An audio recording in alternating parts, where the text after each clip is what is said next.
पहले विश्व इतिहास को जानने से पहले हमको इतिहास के बारे में जानना आवश्यक है।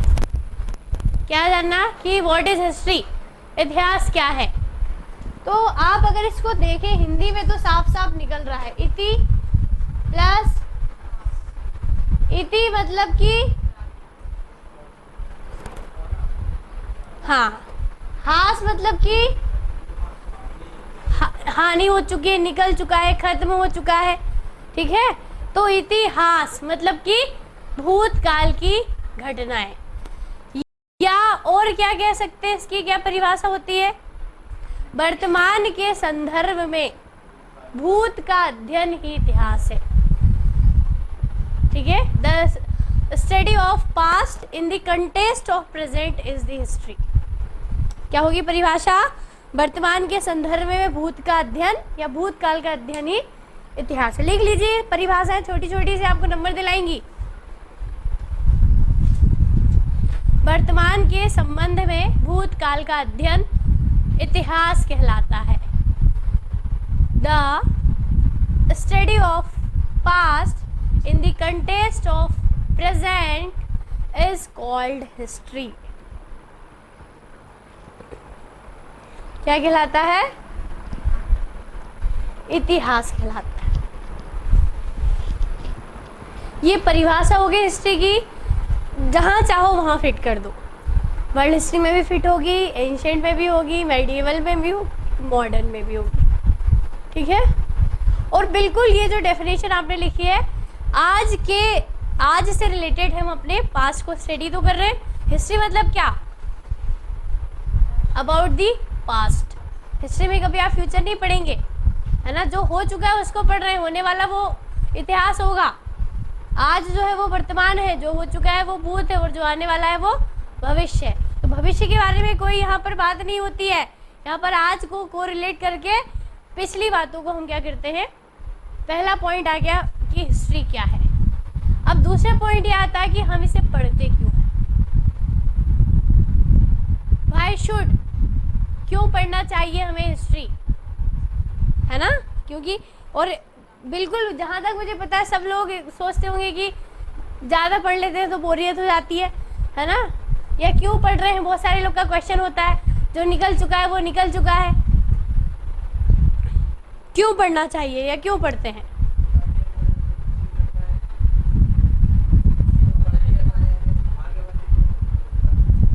अच्छा,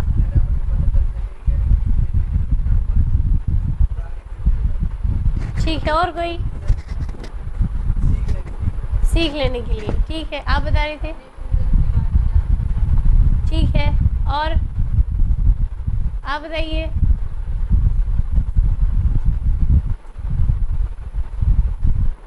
घोड़े सिर्फ बेचकर सोने के लिए नहीं है, दौड़ाने के लिए भी होते हैं, है ना। जो कहावत है ना, घोड़े बेच के सोना, दिमाग के घोड़े दौड़ाना भी एक कहावत है, तो वो भी कर लिया करो कभी कभार।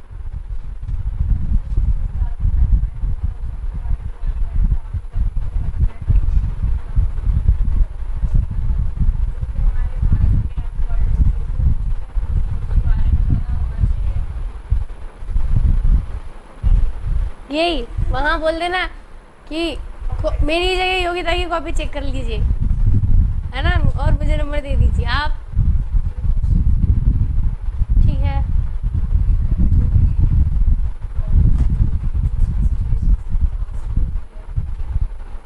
प्रिकॉशन ही होंगे बस, और कुछ नहीं होगा।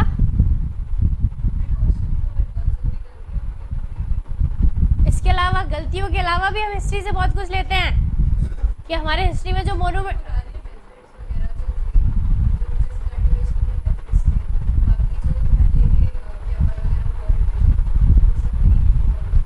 हाँ, तो ओनली जो है वो आप ये नहीं बोलेंगे कि मिस्टेक्स बस, है ना, उसके साथ साथ बेनिफिट्स भी तो मिल रहे हैं हमें कि हमारा जो पास्ट है वो कितना रिच और कितना पुअर है। जो पुअर है उसको हमें रिच बनाना है, जो रिच है उसको और रिच बनाना है। हिस्ट्री के पढ़ने का उद्देश्य बस यही है। हाँ बताइए आप।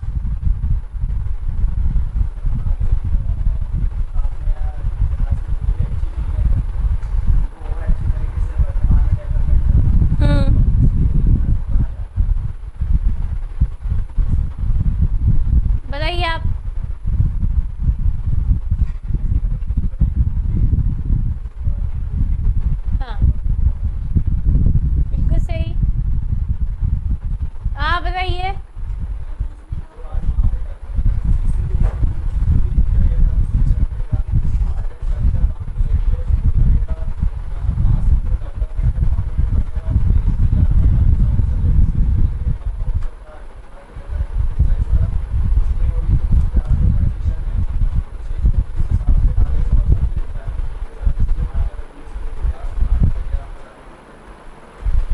ठीक है, और स्कूल में क्यों पढ़ा देते हैं, फिर वहां भी पोस्टिंग कराते हैं।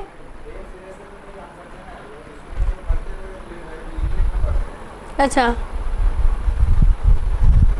ठीक है, देखिए जिस भी क्लास में हिस्ट्री का सिलेबस था, कक्षा 1 से लेकर अभी तक पढ़ते आ रहे हैं आप इतिहास, और इतिहास का वही उद्देश्य है कि गलतियां और अच्छाइयां, ये दो चीज़ें हैं, और इन दोनों को ही गाइडलाइन बनाकर चलना, और भविष्य में उस तरह की गलतियों को दोहराना नहीं है, और जो अच्छी बातें हैं उनको और ज़्यादा अच्छा इंस्पिरेशन लेना, हमारे पास से हम इंस्पायर होते हैं और फ्यूचर को हम क्या करते हैं, ब्राइट बनाते हैं। तो हिस्ट्री का ऑब्जेक्टिव ये है कि पास से इंस्पायर, हिस्ट्री आपको इंस्पायर करती है किस चीज़ के लिए, for the improving of your past, आपके भविष्य को सुधारने के लिए।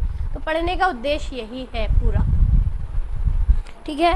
तो अब वर्ल्ड को जानना है आपको, यहाँ वर्ल्ड हिस्ट्री में किसको जानेंगे, और आज क्या हो रहा है ये नहीं पढ़ेंगे, किसी समय में वहाँ पर क्या हुआ था।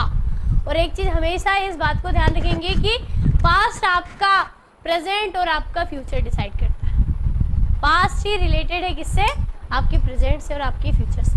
मतलब आप प्रीवियस हिस्ट्री को जानेंगे, जो प्रीवियस हिस्ट्री थी उसी के अकॉर्डिंग उस रीजन का क्या है आज का प्रेजेंट है। अगर हिस्ट्री कुछ और होती तो प्रेजेंट भी कुछ और होता, और जो प्रेजेंट है उसका फिर फ्यूचर भी कुछ और होगा, ठीक है।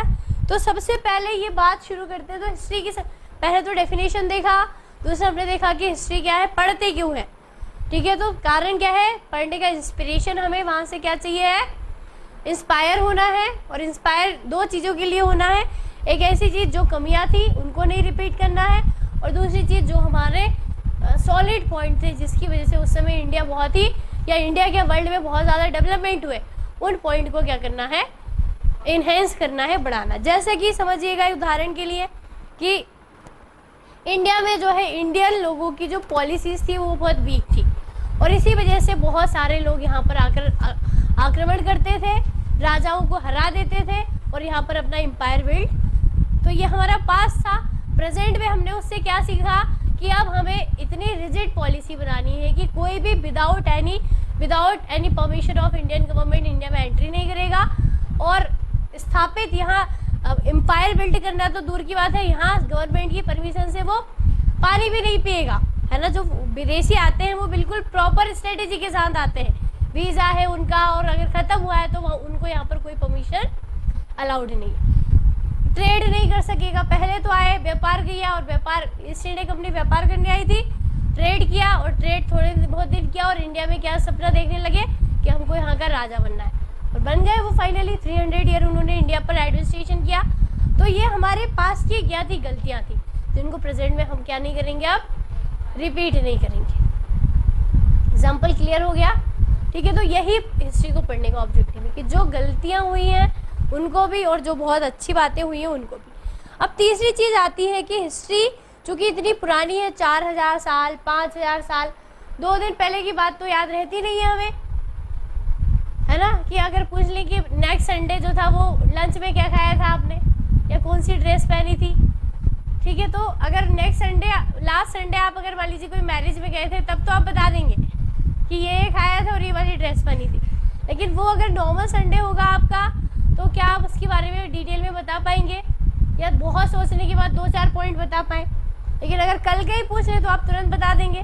तो एक चीज़ आप समझिएगा कि हमारा जो मेमोरी है माइंड का, वो पुरानी चीज़, ऐसी चीज़ें जो इम्पोर्टेंट नहीं है, ऐसा डेटा जो कि क्या है, यूज़फुल नहीं है, वो सब वो इरेज कर देता है। क्या कर देता है, और जो यूज़फुल डेटा होता है, जो आपने एक्स्ट्रा किया है, शादी में गए या किसी पार्टी में गए हैं या कोई अच्छी सी ड्रेस पहनी है, तो वो डेटा आपका माइंड क्या कर लेता है, सेव कर लेता है कि तुरंत वो आपको बता देगा।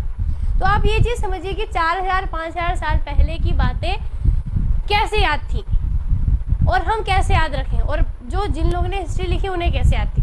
पॉसिबल था क्या ऐसा कि इतनी पुरानी बातों को आप लिख सके? तो यहाँ ये क्वेश्चन रेज होता है कि what is the source of history, इतिहास के जानने के साधन क्या क्या है, कैसे हम हिस्ट्री के बारे में पता लगा पाए या कैसे हिस्ट्री के बारे में लिख पाए। ये बात आएगी ना कि सोर्सेस क्या क्या है। तो सोर्सेस की अगर आप बात करेंगे इतिहास के, तो स्रोत में आपको आएगा जितनी भी पुरानी ओल्ड चीज़ें हैं। अब उस ओल्ड चीज़ में मान लीजिए कि कोई बहुत पुराना कॉइन मिला है ना, सिंधु घाटी सभ्यता से जो है वो कांसे की एक मूर्ति मिली थी। क्या मिला था? एक स्कल्पचर मिला था या एक स्टैचू मिला था, वो ब्रॉन्ज का बना हुआ था। तो इतिहासकारों ने उससे अनुमान लगाया कि इंडस वैली सिविलाइजेशन क्या थे, ब्रॉन्ज से फेमिलियर थी और इसलिए वो सिविलाइजेशन ब्रॉन्ज एज सिविलाइजेशन कहलाई। क्या कहलाई? कांस्य युग सभ्यता। जबकि सिंधु घाटी सभ्यता आज से 5000 साल पुरानी है। कितने साल पुरानी है? 5000 साल पुरानी सभ्यता है अगर कैलकुलेट करेंगे तो। और सिंधु घाटी सभ्यता को इन्वेंट किया 1921 में। कब इन्वेंट किया?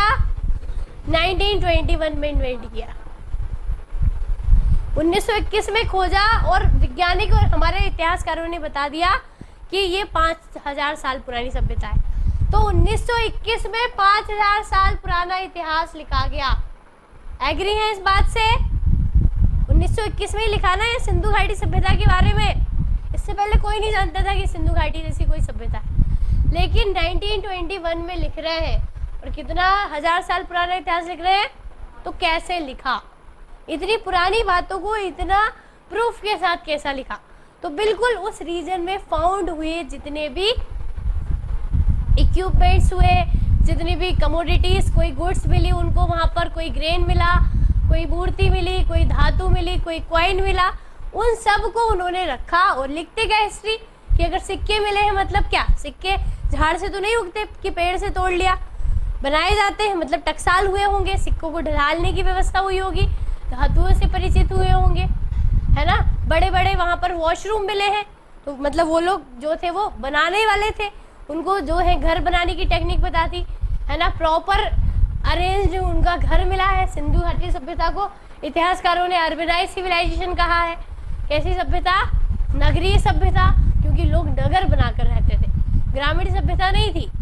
नगरीय सभ्यता में हर चीज़ प्रॉपर तरीके से अरेंज थी, है ना। मार्केट अलग था, रेसिडेंशियल हाउस अलग थे, चौड़ी चौड़ी बड़ी बड़ी सड़कें हुआ करती थी, हर सड़क अपने आप को 90 डिग्री के एंगल पर क्रॉस कर रही थी, ठीक है। प्रॉपर वेयर हाउसेस थे जहाँ पर अनाज को, हाँ, आयताकार मकान और बहुत सारी ऐसी चीज़ें। तो समझ गए कि 5000 साल पुराने इतिहास को 1921 में लिखा गया। और किन चीज़ों से लिखा गया? उससे मिली हुई सामग्रियों के अनुसार। मिट्टी के बर्तन मिले हैं वहाँ पर, ठीक है। मोहरें मिली हैं, मोहर मतलब कि जो सील वगैरह लगाते हैं, तो वो मिली है, खड़िया मिट्टी से बनाई जाती थी, चौक से। तो इतनी सारी चीज़ें हमने कैसे पता करी? तो यहाँ से ये एक एग्जाम्पल था, यहाँ से आप इस बात को समझेंगे कि इतिहास के सोर्स क्या क्या हो सकते हैं। तो सोर्स हो सकते हैं एंशिएंट लिटरेचर, पुराने जितने भी लेखक थे उनके द्वारा लिखी गई किताबें, उनको पढ़कर हम बता सकते हैं, है ना। कालिदास की किताबों से हम चंद्रगुप्त मौर्य के बारे, विक्रमादित्य के बारे में बताते हैं या नहीं? तो कैसे पता चला? चाणक्य की बुक से हम जो है मौर्य साम्राज्य के बारे में बताते हैं। तो किताबें होंगी सोर्स, पुराने मिले हुए जितनी भी वस्तुएं होंगी वो सोर्स, पुराने भवन, मोनूमेंट्स। ताजमहल नहीं होता तो हम कैसे बता पाते हैं कि उस समय जो है मार्बल का यूज़ किया गया और इतनी बढ़िया नक्काशी से वर्ल्ड का सबसे इम्पोर्टेंट मोनूमेंट बना, ठीक है। तो पुरानी जो इमारतें हैं वो, उनसे भी हम क्या बता सकते हैं कि एग्जैक्टली हमारी हिस्ट्री क्या थी, हमारे इतिहासकारों की, हमारे जो जितने भी पूर्वज हुए उनकी थॉट्स क्या थी, वो क्या करना चाहते थे, वो क्या सोचते थे, है ना। ये सारी चीज़ें हम उस समय मिली हुई जो एविडेंस है उसके अकॉर्डिंग पता कर सकते हैं। बात समझ में आ गई? तो इतिहास के सोर्सेस क्या होंगे? बुक्स हो सकती है, पुरानी जितनी भी एंशिएंट चीज़ें वो हो सकती हैं, कोई धरोहर मिली है वो हो सकती है, कोई बिल्डिंग हो सकती है ना, और भी बहुत सारी चीज़ें जो पुरानी है। अब वो कितनी पुरानी है इस बारे में कैसे पता लगाएंगे? उसको तो नहीं पता कि उसकी एज क्या है ना। तो उसके लिए एक मेथड है C14 मेथड, कार्बन डेटिंग या कार्बन 14 विधि। इसके द्वारा कोई भी वस्तु कितनी पुरानी है इसको जाना जा सकता है। कितने वर्ष पुरानी है ये बता देती है। इसी ने बताया कि सिंधु घाटी सभ्यता जो है 5000 साल है, 2500 से है, अभी 1750 तक रही है। ठीक है, तो कैसे पता करेंगे, समझ में आ गया। देखिए हिस्ट्री एक आर्ट, हिस्ट्री आप एक समझते हैं कि नॉर्मल सब्जेक्ट है ना, पढ़ लेंगे, लेकिन हिस्ट्री भी एज अ साइंस ही है। हिस्ट्री भी क्या है, एज अ साइंस है, क्योंकि बहुत सारी चीज़ें कॉन्सेप्चुअल हैं। कैसी हैं, कॉन्सेप्ट बेस है, और कॉन्सेप्ट पकड़ के पढ़ोगे तो सारी चीज़ें आपको याद हो जाएंगी। तो इतनी बात समझ में आई। 3 क्वेश्चन अभी तक हमने सॉल्व किए। पहला व्हाट इज हिस्ट्री, फिर दूसरा देखा कि हिस्ट्री को हम अध्ययन क्यों करते हैं, और थर्ड पॉइंट देखा कि हिस्ट्री के सोर्सेस क्या क्या है। ठीक है, फिर यहीं पर आगे हिस्ट्री का स्कोप क्या है, पढ़ने के कारण क्या है, ये हमने सब यहाँ पर डिस्कस कर लिया। तो कोई भी क्वेश्चन हम पढ़ते, कोई भी टॉपिक जब हम पढ़ते हैं तो यही 3 कारण आते हैं, व्हाट, व्हाई और हाउ। क्या है, क्यों है और कैसे है। ये 3 चीज़ें जब भी आपने किसी टॉपिक पर लगा दी, आप उस टॉपिक को 100% कवर कर जाएंगे। ओके, क्लियर हो गया। ठीक है, अब आते हैं, देखिए जब वर्ल्ड हिस्ट्री पढ़ते हैं तो आपको वर्ल्ड के बारे में थोड़ा सा नॉलेज होना चाहिए। क्या होना चाहिए, वर्ल्ड के बारे में कि विश्व क्या है। ठीक है, तो विश्व की परिभाषा क्या होगी, विश्व की डेफिनेशन क्या होगी,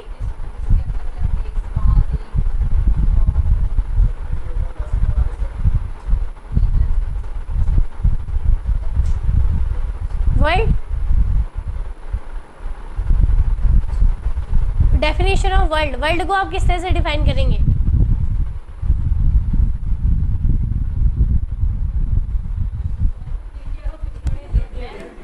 जी हाँ,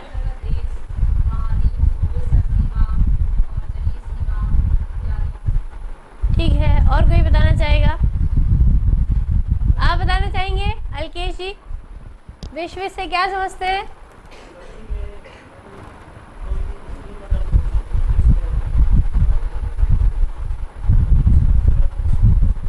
ठीक है,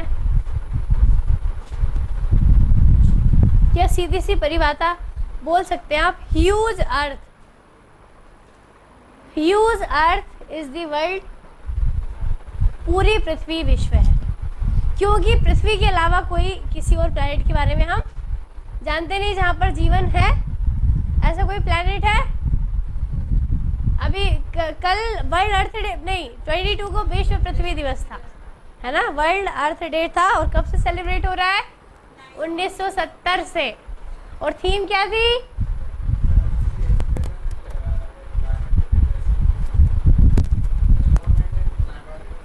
हाँ, इन्वायरमेंट एंड क्लाइमेट लिटरेसी, ये थीम थी। तो थीम भी याद रखेंगे आप। ठीक है, ओके, ठीक है। तो जो पूरी अर्थ है वही क्या है, हमारा वर्ल्ड है। अब उस वर्ल्ड में 3 स्फीयर, जैसा कि इन्होंने बताया, पूरा अर्थ जो है वो 3 स्फीयर से मिलकर बना है, एटमॉस्फेयर, हाइड्रोस्फेयर और लिथोस्फेयर। एटमॉस्फेयर में एयर और उससे रिलेटेड सारी फिनोमिना आ जाती है। अगर एयर नहीं होगा तो लाइफ नहीं होगी, मतलब एटमॉस्फेयर ज़रूरी है। दूसरा हाइड्रोस्फेयर, जहाँ पूरा जल आता है। पृथ्वी का जो है आपका, ये आपका अर्थ है, क्या है, ये आपकी पृथ्वी है, और पृथ्वी का जो 29% पार्ट लैंड है और 71% पार्ट वाटर है। ठीक है, और पृथ्वी के चारों तरफ जो है एयर की लेयर है, ये क्या है, एटमॉस्फेयर या वायुमंडल है। बात समझ में आ गई। तो ये और ये सब हमारे लिए वर्ल्ड है।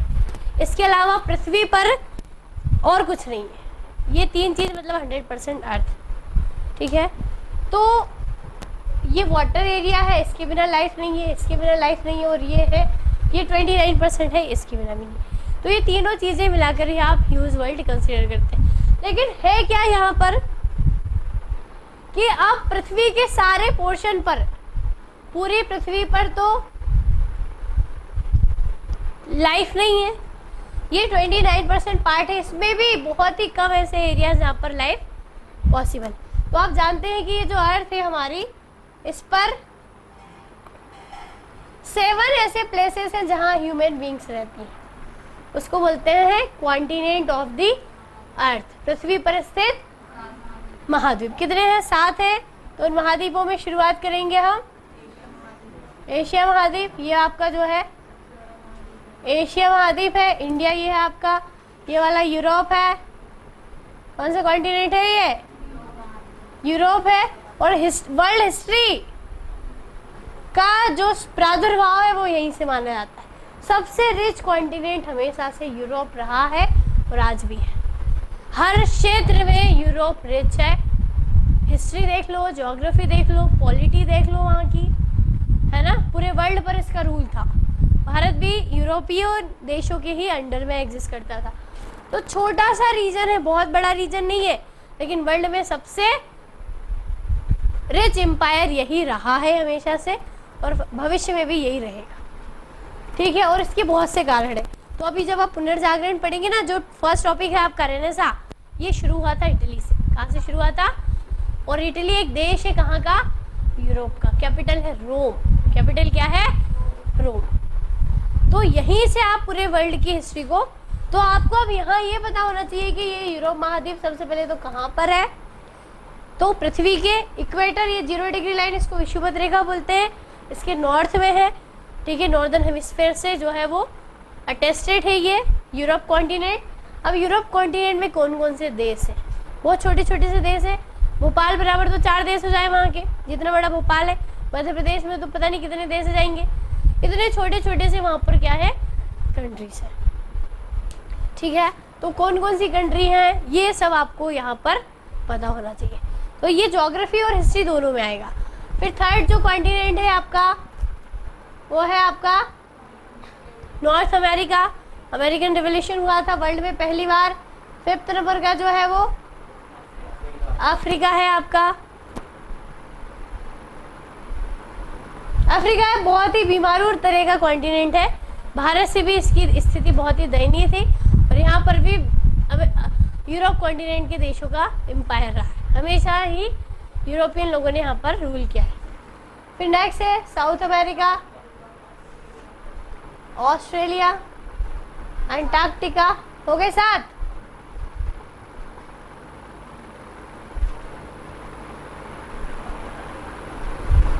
कॉन्टिनेंट।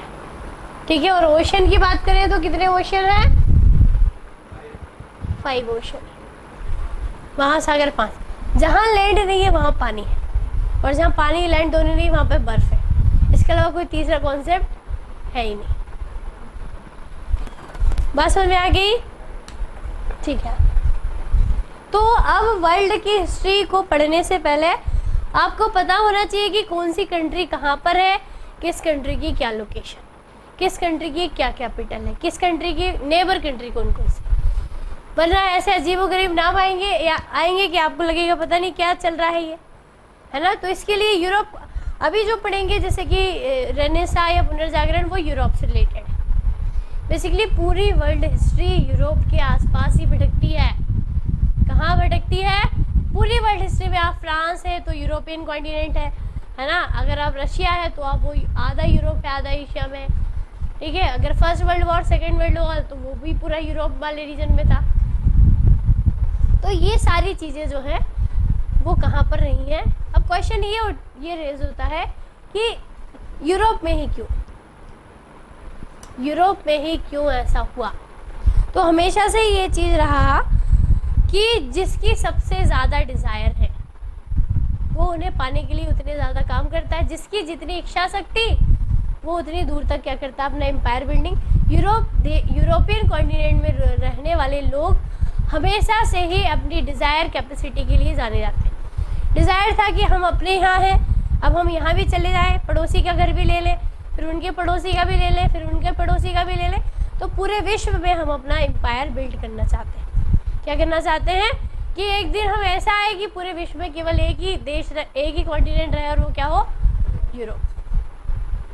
तो वो अपनी शक्ति को हर जगह क्या करना चाहते थे, और यही कारण था। और उन्होंने तो भारत का इतिहास रच दिया। इंडिया की हिस्ट्री हमने थोड़ी ना बनाई, किसने बनाई? पूरे 300-350-400 साल का इतिहास अंग्रेजों ने बनाया और आज तक उन्हीं के कॉन्सेप्ट्स पर जो है भारत चल रहा है। आज भले ही भारत इंग्लैंड और बाकी देशों से आज़ाद हो गया, लेकिन बहुत मायने में आज भी भारत आज़ाद नहीं। ये क्वेश्चन आया हुआ है मेंस में कि प्रैक्टिकली तो भारत जो है इंग्लैंड से आज़ादी मिल गई है, लेकिन कई मायनों में आज भी भारत अंग्रेजों का गुलाम है। इसको समझाइए, ठीक है। तो बहुत सारी हमारे संविधान का 75% भाग तो अंग्रेज बना कर गए, और जो 25% हमने बनाए वो भी हमारा नहीं, इस देश से उस देश से कॉपी और पेस्ट किया हमने। तो बहुत सारी चीज़ें हैं कि आज भी भारत सही मायनों में जो है वो आज़ाद नेशन, ये क्वेश्चन आता है और इसको आपको नंबर ऑफ डायमेंशंस में जाकर लिखना पड़ता है। क्लियर है? तो सबसे पहले आपको यही है कि यूरोप जो है वो क्यों है, कैसे है, कौन कौन सी कंट्री है वहाँ पर, ये सारी चीज़ें आपको यहाँ पर देखनी होंगी। बात समझ में आ गई? ठीक है। तो हम यहाँ पर वर्ल्ड की हिस्ट्री में पूरे वर्ल्ड का इतिहास देखेंगे। उस वर्ल्ड में ये सारी चीज़ें आ जाती हैं, ठीक है। सारे कॉन्टिनेंट आ जाते हैं, एशियन कॉन्टिनेंट की भी बहुत सारी कंट्री। हम जहाँ रहते हैं, इंडिया है हमारा जो देश है, वो क्या है? ये इंडिया है, और इंडिया हमारा नेशन है, और हम यहाँ रहते हैं, और यहाँ का हिस्ट्री भी हमारे लिए बहुत ही इम्पॉर्टेंट है। हमारे कुछ पड़ोसी देश हैं, उनकी थोड़ी बहुत हिस्ट्री हमारे लिए इम्पॉर्टेंट है। इसके अलावा बाकी हम किसी भी इंडिविजुअल कंट्री की हिस्ट्री नहीं पढ़ते। हर कंट्री का एक इतिहास होता है, ठीक है। तो हमें सिर्फ जो है वर्ल्ड के हिस्ट्री की कॉन्टेस्ट में ये 6-7 टॉपिक देखने, और प्लस फिर हम क्या देखना है, हमें इंडिया का हिस्ट्री देखना है। इतनी बात समझ में आ गई? बैकग्राउंड क्लियर हो गया, क्या क्या पढ़ना है यहाँ पर? ओके, ठीक है।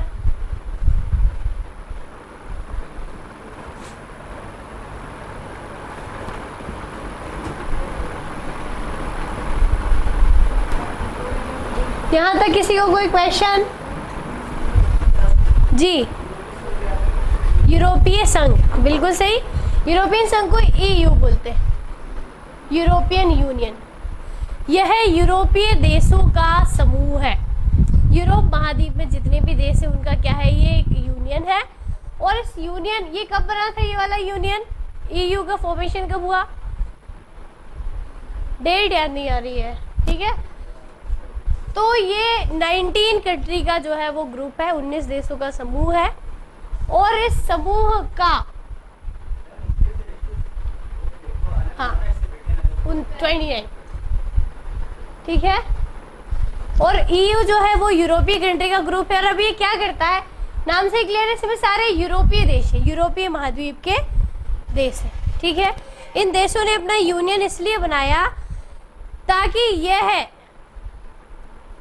इंडिविजुअल ना रहकर ग्रुप में क्या कर सके, काम कर सके। ग्रुप वर्क के लिए इन्होंने अपना यूनियन बनाया, और इस यूनियन की सारी मेंबर कंट्री के लोग एक दूसरे देश में जाने, वहाँ ट्रेड करने, वहाँ रहने के लिए इंडिपेंडेंट है, विदाउट एनी वीज़ा वो वहाँ पर रह सकते हैं, व्यापार कर सकते हैं, और अपना जो भी एक्टिविटीज़ चाहे वो एक्टिविटीज़ वहाँ पर कर सकते हैं, ठीक है। इन सारे देशों की जो करेंसी है वो भी एक ही है, यूरो।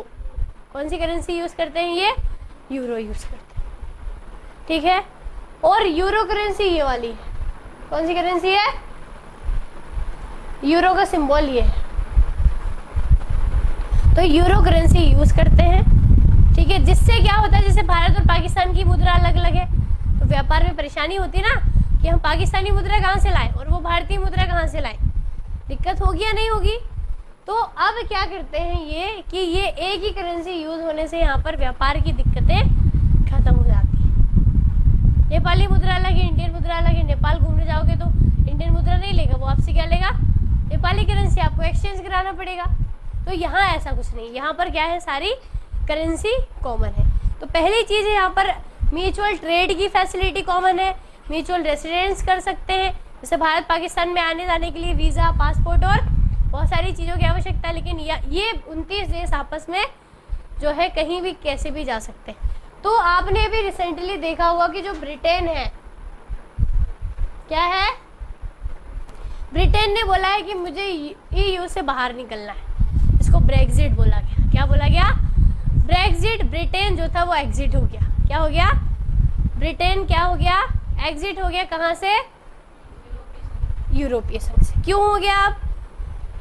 इसलिए एग्जिट हो गया, वो एग्जिट मतलब बाहर निकलना, इसलिए बाहर निकला। अभी कंप्लीटली नहीं निकला, निकलने के लिए प्रोसेस है, कम से कम 3 साल लगेंगे, लेकिन उसने कमिट कर दिया कि वो अब इसमें शामिल नहीं होगा।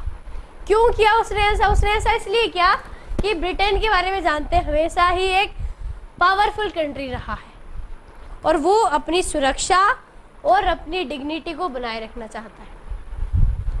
ये सोच रहा है कि अगर मैं इन 29 देशों में मिला तो मुझ में और इनमें कोई फ़र्क नहीं है, मैं सबसे अलग, सबसे सुप्रीम कैसे रहूं? पहला कारण। दूसरा कारण ये है कि इससे इंटरनल सिक्योरिटी को हार्म है। अब 29 देश कहाँ से कोई आतंकवादी घुस के आ जाए, कहाँ से कोई क्रिमिनल आ जाए, कहाँ से कोई बम ब्लास्ट हो जाए, कैसे पता चलेगा? किस कंट्री को ब्लेम करोगे आप कि आपकी कंट्री का सिटीजन था ये? और अगर हर इंडिविजुअली अगर कंट्री में सेपरेशन है कि आपका अगर कोई पर्सन यहाँ आता है तो एक पूरी लीगल प्रोसेस के थ्रू आएगा और गवर्नमेंट को पता होगा कि कौन आ रहा है, कितने आ रहे हैं, कब तक रुक रहे हैं। लेकिन इसमें ऐसा कुछ भी नहीं है, कभी भी आओ कभी भी जाओ।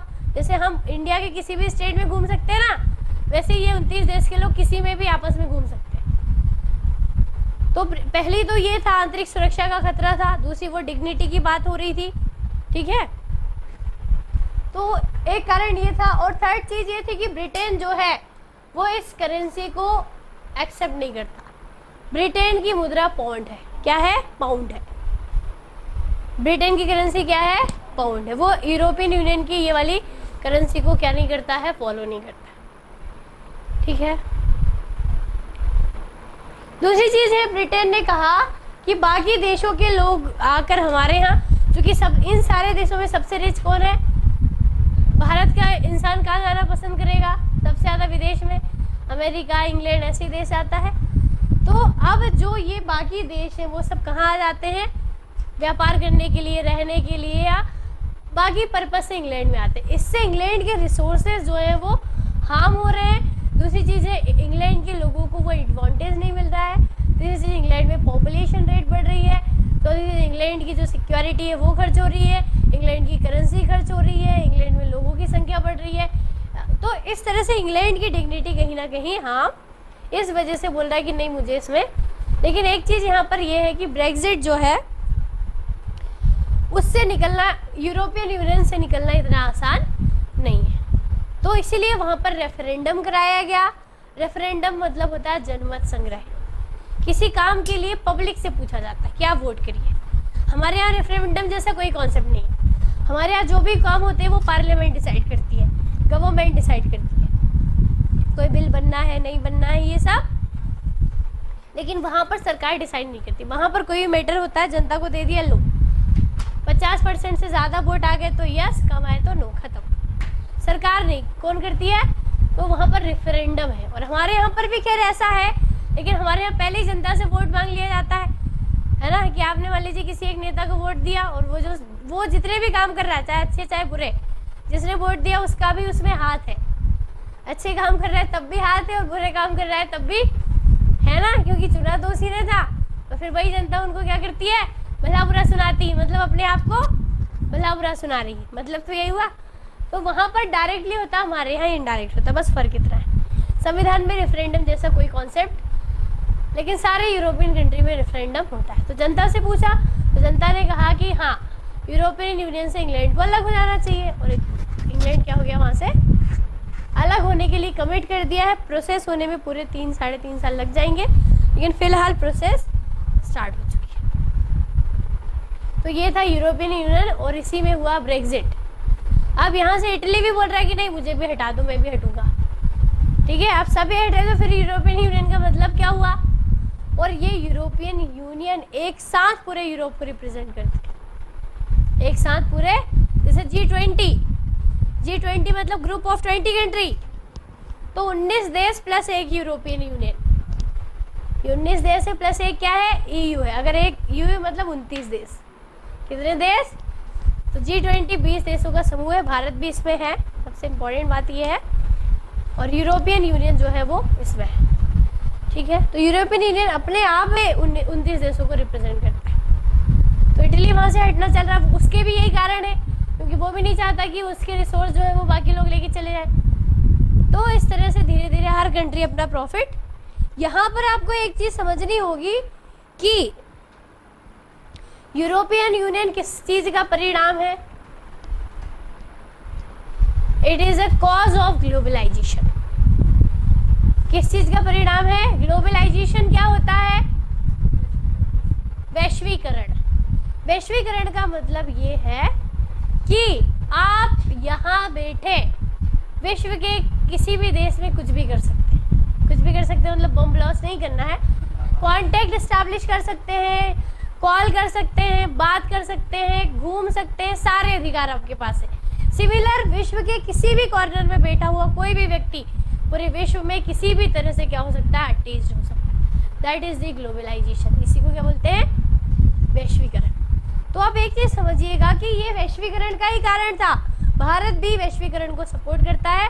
1991 से भारत ने ग्लोबलाइजेशन उनको अपनाया और विश्व के सभी देशों से भारत का विश्व के सभी देशों के साथ हर तरह के रिलेशन है, चाहे डिप्लोमेटिक रिलेशन हो, चाहे ट्रेड रिलेशन हो, चाहे एनिमी वाले रिलेशन हो, मतलब सारे रिलेशन इंडिया के वर्ल्ड के साथ और वर्ल्ड के इंडिया के साथ है। 1991 स्पोर्ट्स। 1991 से पहले क्या हुआ करता था कि हमारे जो 2-4 पड़ोसी देश थे सिर्फ वहीं तक हमारी अप्रोच और उनकी अप्रोच हम तक थी। लेकिन आज वर्ल्ड के हर कॉर्नर से इंडिया का प्रोडक्ट वर्ल्ड के हर कॉर्नर में बिकता है और वर्ल्ड के किसी भी कॉर्नर का प्रोडक्ट इंडिया में आ सकता है। ठीक है, पहले हमारे पास सिर्फ ऑप्शन चीज़ें थी कि जो इंडिया में बन रहा है वही हम लेंगे, लेकिन आज हम तो वैश्वीकरण से भारत जुड़ चुका है और वर्ल्ड का हर देश वैश्वीकरण को अपना रहा है। लेकिन वर्तमान में आप एक चीज़ देख रहे होंगे करंट अफेयर्स में कि जिन लोगों ने सबसे ज़्यादा भूमंडलीय ग्लोबलाइजेशन को प्रमोट किया था यूरोप और अमेरिका ने, लेकिन आज की सिनारियो में सबसे ज़्यादा ग्लोबलाइजेशन को तोड़ने का काम भी कौन कर रहे हैं? यूरोप और अमेरिका। जैसे कि अभी 2 एग्जांपल बता रही हूँ, एक ब्रिटेन का और एक इटली का। मतलब ये क्या कर रहे हैं? इन्होंने पहले तो ग्लोबलाइजेशन को प्रमोट किया कि विश्व के सभी देशों से हमारे संबंध होने चाहिए, लेकिन आज क्या कर रहे हैं कि नहीं, विश्व के सभी देशों से संबंध बनाना नहीं है हमें, क्योंकि विश्व के सभी देश हमारी फैसिलिटी और हमारी टेक्नोलॉजी को एंजॉय करते रहते हैं और इससे हमारी डिग्निटी खराब हो रही है। तो इसलिए ये यूरोपियन यूनियन से हट रहा है। ब्रिटेन इटली भी बोल रहा है मुझे भी हटा दो, बाकी देश बोल रहे हैं हम भी हट जाएंगे। साथ ही साथ अमेरिका में भी आप देख रहे होंगे कि जो ट्रम्प वहाँ के प्रेसिडेंट बने हैं वो क्या बोल रहे हैं? वो सीधा ये बोल रहे हैं कि सबसे पहले अमेरिका है और अमेरिका फॉर अमेरिकन्स। अमेरिका में हम विदेशियों को नौकरी नहीं देंगे, अमेरिका का प्रोडक्ट विदेश में हम आसानी से नहीं बेचेंगे, अमेरिका में जितने भी काम होंगे वो अमेरिकन पीपल करेंगे, अमेरिका की जो भी वेल्थ है वो उसका एंजॉय अमेरिकन पीपल करेंगे। मतलब अमेरिका फॉर अमेरिकन्स का वो क्या कर रहे हैं? कॉन्सेप्ट दे रहे हैं। मतलब वो किस चीज़ को सिर्फ पीछे हट रहे हैं कि ग्लोबलाइजेशन को हम पसंद नहीं करते। यही बात ना हो रही है, वरना अभी तक तो क्या कर रहे थे कि एंजॉय वर्ल्ड के सारे लोगों को अपने यहाँ बुला रहे थे और वहाँ के सारे लोग वर्ल्ड में जा रहे थे। वर्ल्ड की सारी टेक्नोलॉजी वो ले रहे थे, उनकी टेक्नोलॉजी वर्ल्ड ले रहा था। अब बोल रहे हैं कि नहीं, हम अपनी चीज़ें किसी को नहीं देंगे।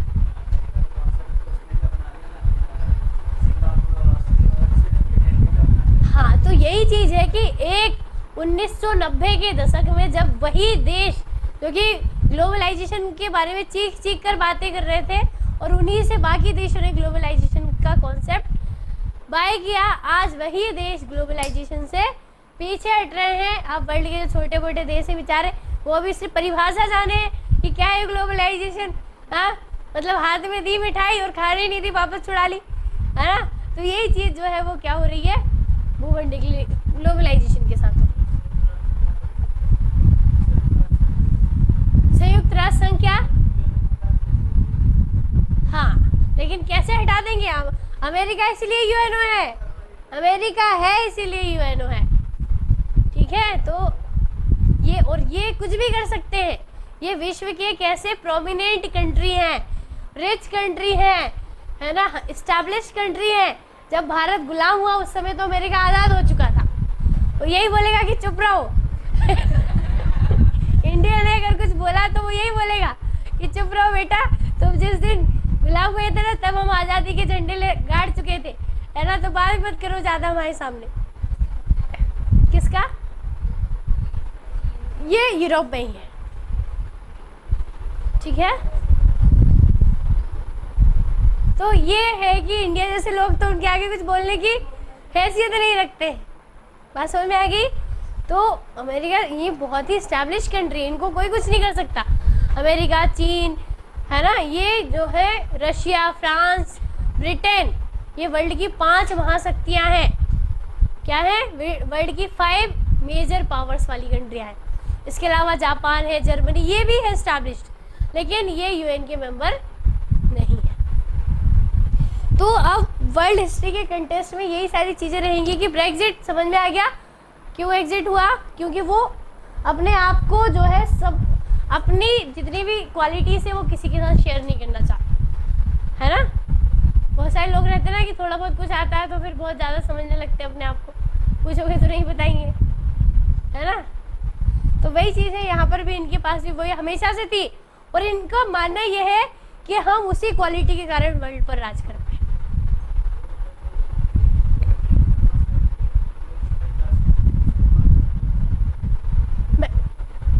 मैग्नीफाई, ठीक है, बता देंगे, है ना। हाँ, अच्छा नहीं बताते हैं वो, तो वो वही चीज़ है ना कि क्यों बताएगा वो। अगर आपको जो आता है आपने सबको बता दिया, जादूगर है ना, वो मैजिक दिखाता है आपको, इधर से बॉल घुमाए इधर से और आपके हाथ में। अब वो कैसे आया वो सिर्फ वो जानता है, और वो उसने कुछ किया, है ना। वो समय का खेल था कि आपकी नजरें नहीं देख पाई और उसने कर लिया, और वो आपको अगर बता देगा कि ऐसा किया तो उस जादू का मतलब रहा क्या? आप तो लगे अरे भगवान से, ये तो हमें भी आता है। तो वैल्यू उसी की है जिसको कोई नहीं जानता और हम जानते हैं, है ना। जो चीज़ छुपी हुई है वो बहुत अच्छी है और जो ओपन है वो बिल्कुल भी काम की नहीं है, ठीक है। तो वही वो चीज़ वो यही बोल रहे हैं कि ग्लोबलाइजेशन से हमारी डिग्निटी पर बहुत ज़्यादा फ़र्क पड़ा है और वर्ल्ड की सारी कंट्रियाँ अब हमको कुछ नहीं समझती हैं, और जबकि सबसे आगे पहले हम ही थे और पहले पूरे वर्ल्ड को हम उंगलियों पर नचाते थे, है ना। और आज कोई मानते ही नहीं क्योंकि सारी चीज़ें ओपन हो चुकी है। तो फिर से वो अपना वही स्टेटस क्या करना चाह रहे हैं, एस्टैब्लिश करना चाह रहे हैं। उसके लिए वो चाह रहे हैं कि हमारा जो कॉन्टेक्ट हो गए थे बहुत सारे लोगों से, अब वो सारे कॉन्टेक्ट क्या हो जाए, ख़त्म हो जाए, ठीक है। और कॉन्टेक्ट खत्म हो गए तो फिर से हम क्या हो जाएंगे, यूनिक, और यूनिक तो बनना चाहते हैं, यूनिक ही तो बनना चाहते हैं। तो आप ये इंपॉर्टेंट क्वेश्चन बनेगा मेंस में कि ग्लोबलाइजेशन जो है वो क्या है और वर्तमान में इससे क्यों पीछे हटा जा रहा है और क्या इसके प्रभाव और क्या इसके दुष्परिणाम या परिणाम हो सकते हैं।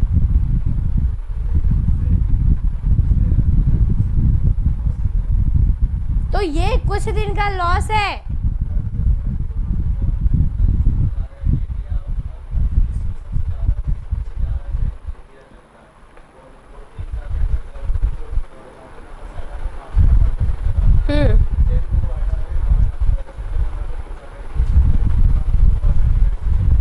हाँ, और बिल्कुल हटेगा ना, क्योंकि इतने सारी कंट्रियों से वो सेपरेट हो गया है। अब उसको सब कुछ अपना करना है। पहले वो सारे प्रोजेक्ट जो 29 देश मिलकर चला रहे थे, अब वहाँ से सबसे ब्रिटेन हट चुका है। तो ब्रिटेन को ये बात पता थी, वहाँ की जनता को भी पता थी कि अगर हम इससे हट गए तो हमारे 5 साल हमारी अर्थव्यवस्था को नुकसान उठाना पड़ेगा। लेकिन वो उस चीज़ के लिए रेडी थे, क्योंकि जो 6वां साल आएगा वो उनका होगा। वो ये चाहते हैं कि अगर 4 या 5 साल हमने इकोनॉमिक हमारी क्या हो गई, डाउन भी हो गई, तो नेक्स्ट ईयर है वो सिर्फ हमारे होंगे फिर, है ना। तो वो लॉन्ग टर्म प्रॉफिट को देखकर उन्होंने ये डिसीजन लिया। जैसे भारत में जीएसटी आएगा, जिस दिन जीएसटी भारत में आ गया भारत की अर्थव्यवस्था भी डाउन हो जाएगी। लेकिन भारत सरकार को पता है कि 1-2 साल की अर्थव्यवस्था अगर पिछड़ेगी, लेकिन फिर आने वाला फ्यूचर जो है वो ब्राइट हो जाएगा, ठीक है। कड़वी दवाइयाँ खाते हैं क्योंकि फिर ठीक हो जाएंगे हम, है ना। तो वही चीज़ यहाँ पर भी है।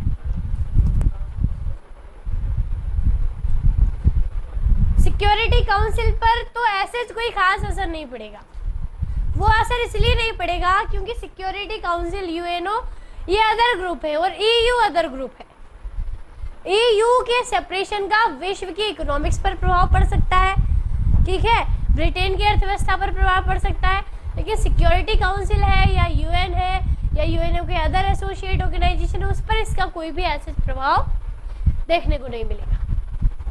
ये हो सकता है कि ब्रिटेन की स्थिति थोड़ी सी वीक हो जाए, क्योंकि ब्रिटेन जो भी फंड डोनेट करता है हो सकता है वो फंड ना दे पाए, और आर्थिक पैसा आपने ज़्यादा दिया तो आपकी पहुंच है, नहीं दिया तो कोई पहुंच नहीं है। ओके ठीक है, तो ये ईयू था, यूरोपियन यूनियन। ये खैर करंट अफेयर्स और आईआर में इसको भी देखेंगे, ये आपके पेपर 2 का टॉपिक है। ठीक है, चलिए, तो वर्ल्ड में बहुत सारे ऑर्गेनाइजेशन है, उनमें सबसे मेजर है ईयू। ठीक है, तो फिर आते हैं, वही टॉपिक था हमारा हिस्ट्री।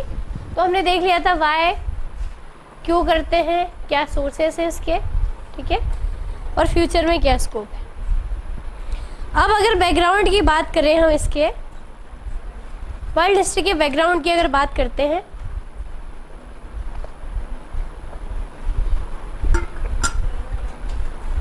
क्या हो गया, बैठे रहो चुपचाप। ठीक है, अब बात हम करते हैं अगर इंट्रोडक्शन की। ये तो नॉर्मल कॉन्सेप्ट थे कि कैसे पढ़ना है, क्या पढ़ना है। अब आते हैं इंट्रो पर। तो जिस तरह से आप इंडियन ज्योग्राफी को 3 पार्ट में पढ़ते हैं, ancient, medieval and modern, similarly world history की भी 3 पार्ट, इंडियन हिस्ट्री को 3 पार्ट में पढ़ते हैं, वैसे ही वर्ल्ड हिस्ट्री के भी कितने पार्ट हैं, 3 part.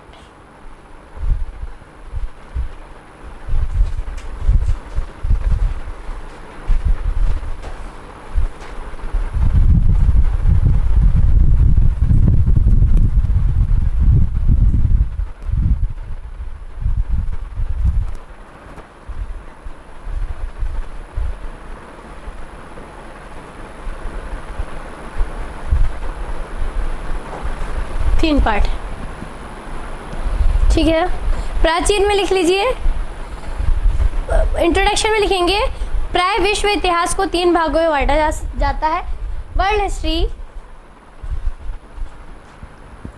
Can be classified into 3 parts, 3 भागों में बांटा जा सकता है। पहला है प्राचीन काल, एंशिएंट, प्राचीन काल, एंशिएंट एरा, मध्यकाल, मेडिएवल एरा, और आधुनिक काल, मॉडर्न एरा।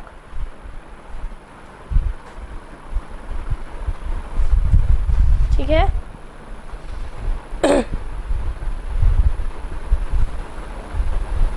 एंशिएंट में लिखेंगे मानव सभ्यता के विकास से 5वीं शताब्दी ईस्वी तक, मानव सभ्यता के विकास से 5वीं शताब्दी ईस्वी तक। एंशिएंट का टाइम है from the development of human civilisation to, from the के विकास से 5वीं शताब्दी ईस्वी तक,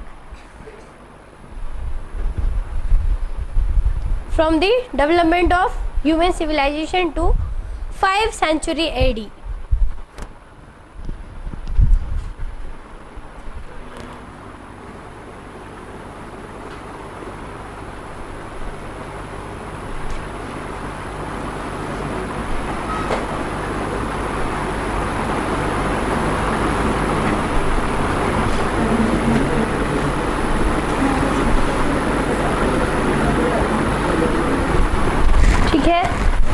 दूसरा है मेडिवल में 5वीं शताब्दी से 14वीं शताब्दी ईस्वी तक, from 5th to 14th century AD, 5वीं शताब्दी से 14वीं शताब्दी ईस्वी तक। और मॉडर्न है from 14th century AD to till now, 14वीं शताब्दी ईस्वी से अब तक, टिल डेट। ठीक है,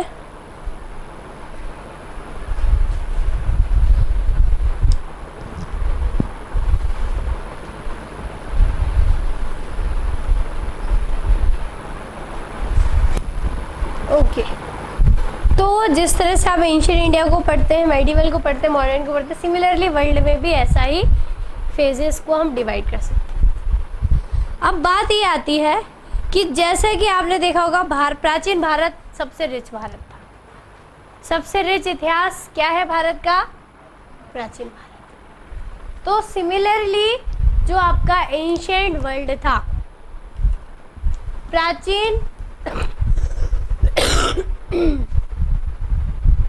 प्राचीन काल में विश्व का जो इतिहास था वो भी पीसफुल और प्रोग्रेसिव था, शांतिपूर्ण और समृद्ध था। इस समय मनुष्य जो था, ह्यूमन बीइंग्स जो था, वो जितनी भी दुनिया भर के जो आडंबर हुआ करते थे उन सब से दूर था। मनुष्य पर धर्म का प्रभाव भी बहुत कम था। जैसे जैसे ह्यूमन बीइंग्स रिलीजियस के इन्फ्लुएंस में आया, उसने वैसे वैसे अपराध करना प्रारंभ कर दिया। क्या करना शुरू कर दिया? क्योंकि रिलीजियस को मनुष्य ने बहुत सारी चीज़ों से कोरिलेट कर कर देखा। तो इस समय ह्यूमन के अंदर जो था, एंशिएंट जो रीजन था वर्ल्ड हिस्ट्री का, वो रिच था।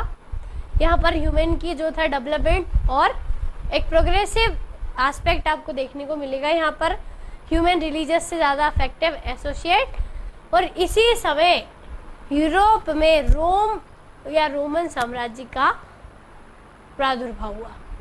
कौन सा एम्पायर बिल्ट हुआ? रोमन एम्पायर इस समय क्या हुआ था? ओरिजिनेट हुआ था। ठीक है। इसी समय यूरोप में डिफरेंट तरह के प्रोमिनेंट राइटर और एक्सपर्ट हुए, जैसे सुकरात, एरिस्टोटल, पाइथागोरस, है ना। जैसे आप प्राचीन भारत पढ़ेंगे इंडिया में, तो आप वहीं पर ये सारी बात लिखेंगे। वहाँ पर आप लिखेंगे कि भारत में महान जो थे एक्सपर्ट्स हुए हैं, जिसमें से आप राइटर्स में आ सकते कालिदास हुए हैं, है ना। ग्रेट इकोनॉमिक्स जो थे वो चाणक्य हुए हैं। पॉलिटिशियन थे ग्रेट्स, वो चाणक्य हुए हैं, है ना। आर्यभट्ट हुए हैं, है ना। सुश्रुत हुए हैं। ठीक है। तो ब्राह्मीण, चरक, इस तरह के लीडर्स जिस तरह से इंडिया में हुए, वैसे ही वर्ल्ड में भी प्रोमिनेंट लीडर्स कब देखने को मिलते हैं? प्राचीन भारत। ठीक है। तो एंशिएंट इंडिया, एंशिएंट वर्ल्ड जो था बहुत ही रिच था। हर डायमेंशन से पर्सन हैप्पीनेस के साथ वो रहता था। उसकी आवश्यकताएं कम थी, उसकी सोच सीमित थी, उसका जो थॉट्स था वो ये था कि उसको रोटी, कपड़ा और मकान मिल जाए और शांति से वो अपना जीवन यापन। डिज़ायर कम थी, है ना। बौद्ध धर्म जब आप पढ़ेंगे तो आप एक चीज़ देखेंगे कि संसार दुख से भरा हुआ है और दुख का कारण है डिज़ायर या तृष्णा। क्या है डिज़ायर? तृष्णा। जितनी तृष्णा उतने दुख। तृष्णा है कलेक्टर बनने की, तो ये सारे दुख उठाने पड़ेंगे, मतलब पढ़ना पड़ेगा। ठीक है। तो वही चीज़ है कि यहाँ के लोगों की डिज़ायर बहुत ही कम थी। डिज़ायर कैसी थी? कम थी। और इच्छा शक्ति कम होगी तो क्या होगा? खुश रहेगा पर्सन, हैप्पी रहेगा। तो ऐसी हैप्पी वाली लाइफ इन लोगों की थी। अब क्या हुआ कि जैसे जैसे रिसोर्सेज अवेलेबल होने लगे, जैसे जैसे नई नई थ्योरीज आने लगी, नए नए सिद्धांत आने लगे, मनुष्य की आवश्यकताओं, मनुष्य ने भौतिकता की ओर ध्यान दिया। भौतिकता मतलब कि लग्जरी लाइफ को उसने, सुख सुविधाओं को ज़्यादा प्रमोट किया। तो एंशिएंट काल के जितने भी इन्वेंशंस थे, उसका टाइम के साथ साथ क्या होने लगा? दुरुपयोग होने लगा। व्यक्ति अपनी एक्स्ट्रा नीड या अतिरिक्त आवश्यकताओं की पूर्ति के लिए जो था वो चीज़ों को ज़्यादा से ज़्यादा उपयोग करने लगा। डिज़ायर उसकी बढ़ती गई। डिज़ायर के साथ साथ क्या किया उसने? नए नए आविष्कार किए। आविष्कार के साथ साथ उसने साम्राज्य विस्तार की नीति अपनाई, है ना। भाई भाई में लड़ाई होने लगी, परिवारवाद बढ़ने लगे, प्रॉपर्टी वाली जो थी वो चीज़ें बढ़ने लगी, है ना। धर्म का प्रभाव मनुष्य में स्थापित हो गया। कम्युनिटी नंबर ऑफ रिलीजियस में डिवाइड हो गई, है ना। हर कोई अपने आप को सुप्रीम समझने लगा कि हम हैं और हमारा धर्म सर्वश्रेष्ठ है, सबसे बड़ा है। तो ये सारी चीज़ें जो थी वो मध्यकाल में आपको देखने को, और मध्यकाल जो था मेडिवल मतलब 5 से 14वीं शताब्दी तक का जो समय था विश्व के इतिहास में, ये सबसे बुरा समय कहलाता है। मेडिवल एरा जो था वो सबसे क्या था, नेगेटिव एरा था वर्ल्ड के लिए, है ना। इस समय फ्यूडरलिज्म स्टैब्लिश हुआ वर्ल्ड में। फ्यूडरलिज्म का मतलब होता है सामंतवाद। क्या मतलब होता है? सामंती व्यवस्था बेसिकली रिलेटेड है लैंड सिस्टम से। किससे रिलेटेड है? लैंड सिस्टम से। एक राजा होता था और राजा की इनकम का सोर्स हुआ था राज्य कर।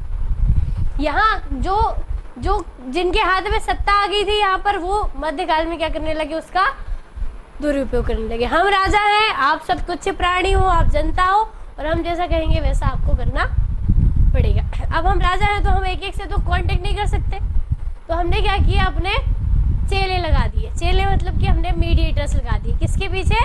आप लोगों के पीछे। आप किसान हो, उस समय व्यक्ति के पास एक ही सोर्स था, एग्रीकल्चर। क्या करता था? खेतों को जोतता था वहाँ पर और फसलें उगाता था, और फसलों को उगाकर अनाज निकालता था, खाता था, और बचा कुछ अनाज बेचकर अपनी बाकी की नीड्स वो फुलफिल करता था। उस समय से इंडस्ट्रियलाइजेशन जैसा कुछ नहीं था, लेकिन राजाओं के अंदर तो लग्जरी लाइफ जीने की आदत सी हो गई थी। उनको तो रहने के लिए बड़ा भवन चाहिए है, बड़े महल चाहिए है, साथ ही साथ खाने के लिए अच्छे अच्छे पकवान चाहिए, 1000 ठो नौकर चाहिए, है ना, अच्छे जेवरात चाहिए है, 10-15 रानियाँ चाहिए हैं उनको, दासी अलग से चाहिए है, ठीक है। तो ये जो चीज़ें थी वहाँ पर, अब इतने सारे खर्च कैसे पूरे होंगे, है ना। अगर नॉर्मल खर्च है तो आप अपनी जितनी भी इनकम है मान लीजिए उससे निकाल लोगे, लेकिन आपने एक्स्ट्रा खर्च कर लिया, मतलब आपको क्या करना पड़ेगा, अपराध करना पड़ेगा, गलत काम करना पड़ेगा। तो राजाओं ने भी वही करना शुरू किया। अब हमारी तो बहुत सारी सुख सुविधाएं वो पूरी नहीं हो रही इतने पैसे से, तो हमने आपसे एक्स्ट्रा टैक्स इम्पोज कर दिया, जनता को मार पीट कर जो उनके हक का था वो भी हम क्या करने लगे। तो ये ऐसा समय था जब राजा ने जनता को कुछ नहीं समझा कि जनता तो ऐसे हैं, ये कीड़े मकोड़े की तरह है, ये इनको ऐसे ही मरने दो, और ये सिर्फ जिंदा रहे, इतना खाना दो, बाकी सब इनसे छीन कर और किसको दे दो, मुझे दे दो, ताकि मैं अपनी सारी भौतिकता की चीज़ों को क्या कर सकूं, एंजॉय कर सकूं। तो ये राजाओं की थॉट्स थी, यूरोपियन राजाओं की थॉट्स थी, ठीक है। तो ये उन्होंने जनता के पैसे से वो क्या करते थे, अय्याशियाँ करते थे। तो ये सब जो था ये मेडिवल एरा का कारण था।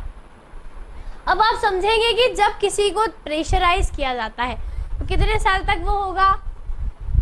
भारत में अंग्रेजों ने यही किया, इंडिया में तो यही पॉलिसी थी कि ज़्यादा से ज़्यादा वो क्या करें, हड़प ले चीज़ों को, ताकि वो उनकी नीड्स को फुलफिल कर सके, ठीक है। तो अब क्या हुआ कि यहाँ पर जब जनता को बहुत ज़्यादा दुख और प्रताड़ना मिली, तो अब जनता भी कब तक सहेगी, तो क्या करेगी, वो फिर विद्रोह करेगी, जैसे 1857 की क्रांति हुई थी। तो सिमिलरली इस काल की प्रताड़ना और जनता के एक्सप्लॉयटेशन के बाद कहीं ना कहीं पब्लिक के अंदर भी अपनी सेल्फ रिस्पेक्ट थी, और वो सेल्फ रिस्पेक्ट क्या हुई, फिर आई बाहर। और फाइनली यूरोप में जो किंगडम थे, जो साम्राज्य था, जो एम्पायर थे बड़े बड़े, जैसे कि फ्रेंच में फ्रेंच एम्पायर था, रशियन एम्पायर था, इंग्लैंड में अलग से इंग्लैंड का एम्पायर तो था ही था, इंग्लैंड का पूरे वर्ल्ड में एम्पायर और अलग था।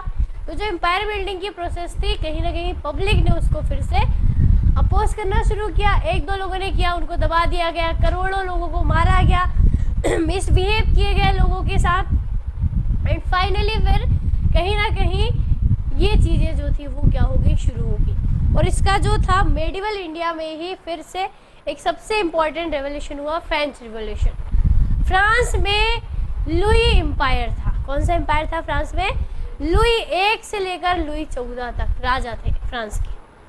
तो 1-2 जो राजा थे स्टार्टिंग के वो अच्छे थे, पब्लिक फैमिलियर थे, लेकिन बाद के जो राजा थे उनके अंदर सिर्फ यही चीज़ थी कि जो कुछ है वो हम है, और जनता सिर्फ हम काम करेगी तो वो सारा पैसा हमें देगी, है ना। मतलब उन्हें ना ढंग के पहनने के कपड़े होते थे, ना अच्छे से कोई खाने की व्यवस्था थी, काम दिन भर वो करते थे, और सारे पैसे और सारी मेहनत का जो भी फल था वो। आप अगर एनसीईआरटी की बुक पढ़ेंगे तो फ्रेंच रिवोल्यूशन जहाँ है वहाँ पर एक पिक्चर बनी हुई है कि राजा बैठा हुआ चेयर पर, और सारे बेचारे जो गरीब लोग हैं फटे पुराने कपड़े पहनकर जितना भी सामान है वो राजा को लाकर दे रहे हैं, ठीक है। मतलब जिनका राजा को देना चाहिए वो राजा उनसे क्या कर रहा है चीज़ों को, और रियल पिक्चर्स है सारी, ठीक है। और जो आवाज़ उठाता था उसको जेल में डाल दिया जाता था, तहखानों में डाल दिया जाता था, और फाइनली वहाँ से उसकी मृत्यु के बाद भी वो किसी की कोई सुनवाई नहीं थी, राजा ही कोर्ट था, राजा ही जज था, राजा ही भगवान था, राजा ही न्याय था, राजा पुलिस था, सब कुछ कौन था? राज दरबार में बैठने वाले लोग राजा के परिवार के, जनरली अपनी पत्नी साइड से हुआ करते थे। कौन? साला, साली और जितने भी जो रिश्तेदार होते ना, और एक आध पत्नियां तो होती नहीं थी, वो भी बहुत सारी हुआ करती थी। तो परिवार, तो जो भी था राजा के दरबार में, वो आम जनता नहीं थी, वो कौन थे? परिवार के लोग थे। अब परिवारवाद था, अब परिवार के लोग जो बता रहे हैं राजा मान जा रहा है, ठीक है, उनको पैसे से मतलब है। तो जनता का एक आखिरी लिमिट तक, मतलब हद तक बहुत ज़्यादा जनता को क्या किया गया? एक्सप्लॉइट किया गया। और वही एक्सप्लॉइटेशन था, रिजल्ट था कि फिर इतने सारे रिवोल्यूशंस रेज हुए। क्या हुई? बहुत सारी क्रांतियाँ हुई, और उन्हीं क्रांतियों ने फिर उन्हीं राजाओं को, है ना, क्योंकि आप समझ रहे हैं कि जनता जो है वो हर जगह, भीड़ या जो क्राउड है वही सब कुछ है, एक दो इंसान कुछ नहीं कर सकते। तो फ्रांस की क्रांति 1789 में शुरू हुआ था, और एक नॉर्मल सी घटना से शुरू हुई थी, और यहाँ तक पब्लिक ने क्या किया था? राजा को पकड़कर गुलेटिन कर दिया था। गुलेटिन मतलब गला काट देना। क्या किया गया था? गला काट दिया था जनता ने, है ना। महल से खींच कर लाए थे कि अब बस हद हो गई, रिस्पेक्ट अब नहीं करेंगे हम, है ना। और उसकी जो वाइफ थी वो और खतरनाक थी, उसको भी जो था वो पब्लिक ने गुलेटिन कर दिया। और फाइनली फिर वहाँ पर जो था जनता ने डेमोक्रेसी के लिए कॉन्सेप्ट किया, फिर कॉन्स्टिट्यूशन बना, रूल्स एंड रेगुलेशन से फिर कंट्री को क्या हुआ? रेगुलेशन। तो ये एक फ्रांस का एग्जाम्पल है। ऐसे ही रशिया में हुआ, है ना। रशिया में जो थे वो कौन थे? फ्रांस में लुईस थे, रशिया में कौन थे? जार। रशिया में जिन लोगों का जिस शासन था वो था जार का शासन। जैसे इंग्लैंड में शासन है किसका? है ना, जो वहाँ की फैमिली है, रॉयल फैमिली, ठीक है, चाहे वो एलिजाबेथ हो, चाहे वो विक्टोरिया हो, या कोई चार्ल्स हो, या जेम्स हो, ये सारे लोग वहाँ हमेशा से रूल करते आए। कारण ये क्यों कारण है कि आज तक ब्रिटेन में जो है वो मोनार्की चली आ रही है? इसका कारण ये है कि उन्होंने कभी भी जनता को एक्सप्लॉइट नहीं किया। जनता जो चाहती है वो फैमिली वो सब कुछ करती है, इसलिए वहाँ की पब्लिक उनका अपोज नहीं करती, और अभी तक बैलेंस बना हुआ है। और कहाँ क्या है? वहाँ पर आज भी राजतंत्र है। वरना आज के सिनारियों में हर जगह या तो लोकतंत्र है या तानाशाही है।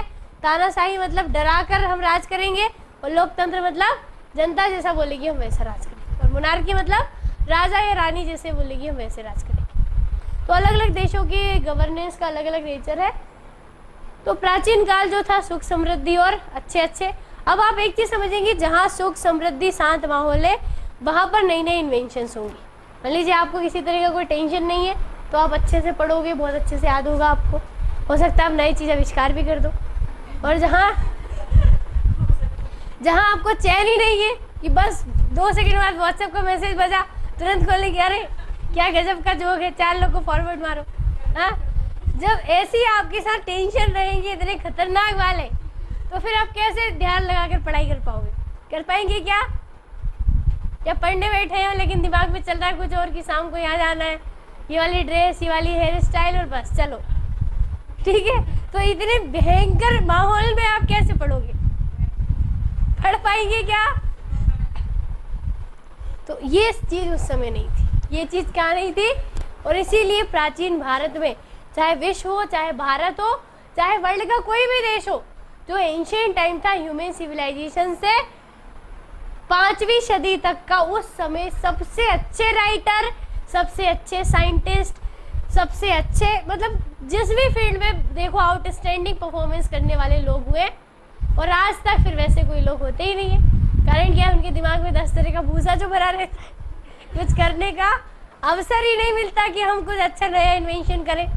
और उस समय क्या था?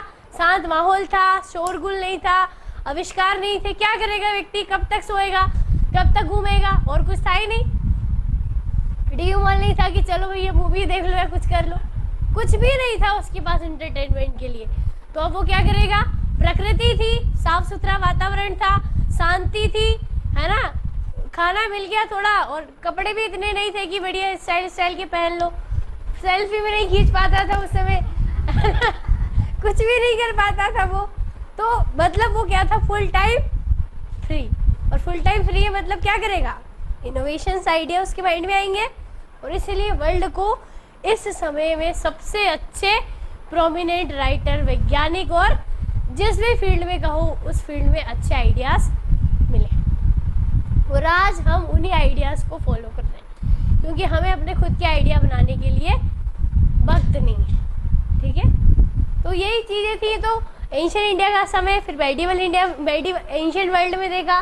मेडिवल वर्ल्ड में क्या था कि साम्राज्यवाद बढ़ चुका था, इंसान धर्म में इन्वॉल्व हो चुका था, पॉलिटिक्स, रिलीजियस की पॉलिटिक्स होने लगी थी, इंसान को कास्ट में डिवाइड कर दिया गया था, अमीर गरीब जो था बढ़ गया था, कैपिटलिज्म बढ़ गया था। यहाँ पर पूंजीवाद कि जो इसके पास पैसा है वो सब कुछ है, जो गरीब है वो कुछ भी नहीं है। अब उस जो गरीब है उसको मारो पीटो कुछ भी करो, कोई फर्क नहीं पड़ता। सामंती व्यवस्था बता रहे थे। फ्यूडलिज्म मतलब होता है कि जमींदारी व्यवस्था, जिसको हम इंडिया में पढ़ते हैं कि राजा हम हैं और हमने क्या किया है, किसी एक को जमींदार बना दिया है और आप सबकी प्रॉपर्टी, जितनी भी आपके पास ज़मीन है वो सब ज़मीन किसकी होगी, उस सामंती की होगी। आप अपनी ज़मीन में क्या करोगे, मजदूरी करोगे और उस मजदूरी के बाद आपको थोड़ा बहुत पैसा मिलेगा, बाकी सारा पैसा वो फ्यूडरल किसको देगा, अपने पास रखेगा और राजा को देगा। तो सामंती व्यवस्था ने समाज में गरीब और अमीर की जो खाई थी उसको बहुत बढ़ा दिया। क्या कर दिया कि अमीर अमीर होते चले गए और गरीब को तो सिर्फ 2 वक्त की रोटी और कपड़ा नसीब हो रहा था, इसके अलावा उसको कोई मिल ही नहीं रहा था। तो फिर इसी तरह से जो ब्रिटेन वाले रीजन में वहाँ पर पूंजीवाद का उदय हुआ। कौन सा सिस्टम इंट्रोड्यूस हुआ, कैपिटलिज्म। और कैपिटलिज्म में जो रिच था वो रिच होता गया और जो पुअर था वो और गरीब हो गया, और इससे विश्व में बहुत सारे डिफरेंसेस क्रिएट हो गए। तो ये मध्यकाल का एरा था, ठीक है। और मध्यकाल के युग को अंधकार का युग भी कहते हैं, एरा ऑफ डार्कनेस। इसको क्या बोलते हैं, लिख लीजिए, अंधकार का युग भी कहते हैं, एरा ऑफ डार्कनेस।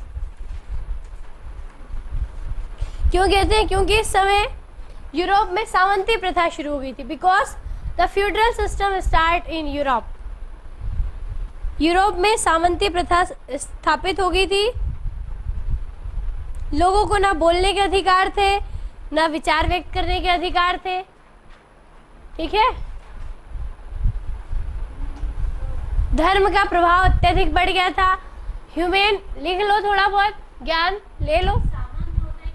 सामंत,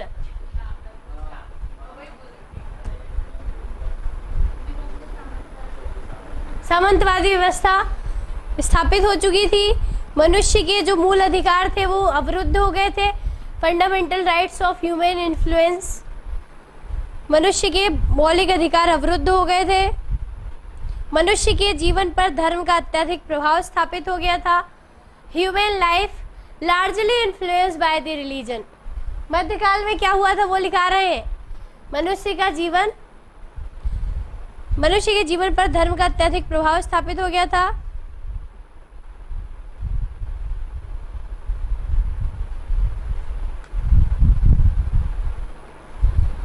और इसी समय फिर 14वीं शताब्दी के बाद, मतलब 14 से 16, जिसको आप मॉडर्न में पढ़ेंगे, यूरोप के लोगों में एक नई इंस्पिरेशन या नई स्पिरिट आई। और स्पिरिट ये थी कि अब हमने बहुत सह लिया और अब हमको ये नहीं सहना, अब हमको अपने राइट्स के लिए लड़ना होगा, बिना लड़े हमें अपने राइट्स नहीं मिलेंगे। तो 14वीं से 16वीं शताब्दी के बीच मध्य यूरोप में एक नवीन चेतना जागृत हुई। New spirit originate in the Europeans. नवीन चेतना जागृत हुई।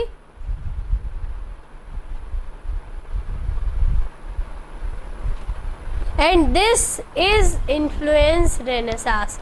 और इसी से पुनर्जागरण की उत्पत्ति हुई, जो आप पढ़ेंगे ना, पुनर्जागरण काल, ठीक है। और इस नवीन चेतना को ही पुनर्जागरण कहा गया, या इसी नवीन चेतना को पुनर्जागरण कहा गया, ठीक है। इसी को कहा गया रेनेसां, जो कि अभी आप का टॉपिक है, ठीक है। और अब अगर आपसे पूछ ले कि पुनर्जागरण का काल, तो 14वीं से 16वीं सदी हमारे सिलेबस में कहाँ से है हिस्ट्री, 14वीं से 16वीं सदी की हिस्ट्री है। एरा ऑफ रेनेसा क्या है? 14 to 16 सेंचुरी AD। बात समझ में आई? कौन क्या? नहीं, यहाँ के भी सारे राइटर्स जो थे वो यहाँ आते जाएंगे, कॉन्सेप्ट सारे यहाँ यूज होंगे, ठीक है। तो यहाँ इस एरा में पुनर्जागरण, जब देखिए पुनर्जागरण का मतलब क्या होता है? सोए हुए को जगाना। पुनर्जागरण मतलब दोबारा से, लेकिन यहाँ कोई सो रहा है उसको उठाना नहीं पानी डाल के, ये नहीं करना है। यहाँ ये करना है कि यहाँ तो आप बहुत अच्छे अवेयर थे, सब कुछ था आपके पास, लेकिन यहाँ वो सब क्या हो गया? चला गया। तो जो चला गया उसको फिर से पाना है। That is the meaning of renaissance. जो अधिकार आपके थे, यहाँ पर सब कुछ था आपके पास, लेकिन यहाँ वो किसी कारण से क्या हो गया? खो गया है। तो खोई हुई चीज़ को दोबारा से लेना, यही तो पुनर्जागरण है, ठीक है। पता लगे एक बाल्टी पानी डाल के उठा दो, है ना? ऐसा नहीं है। इंडिया में भी आप रेनेसां पढ़ते हैं, राजा राम मोहन राय को। अब भारत का इतिहास पढ़ेंगे तो भारत में, मॉडर्न इंडिया में आप पुनर्जागरण पढ़ते हैं, और भारत में पुनर्जागरण का अग्रदूत राजा राम मोहन राय को कहा जाता है। फादर ऑफ इंडियन रेनेसां राजा राम मोहन राय। मतलब भारत में जो लोग सो चुके थे उनको जगाने का काम किसने किया है? राजा राम मोहन राय ने किया है, ठीक है। 19वीं सेंचुरी में इंडिया में रेनेसां शुरू हुआ था, जो कि यूरोप में बताइए 14 से 16वीं में शुरू हो चुका था, है ना। वो भारत में 19 में हुआ, है ना। इसलिए तो भारत बाकी देशों से पिछड़ा हुआ है, क्योंकि जो सारे काम विदेशों ने पहले कर लिए, 300-400 साल बाद वो भारत में पहुंचे, ठीक है। तो ये कॉन्सेप्ट आपको याद रखना है।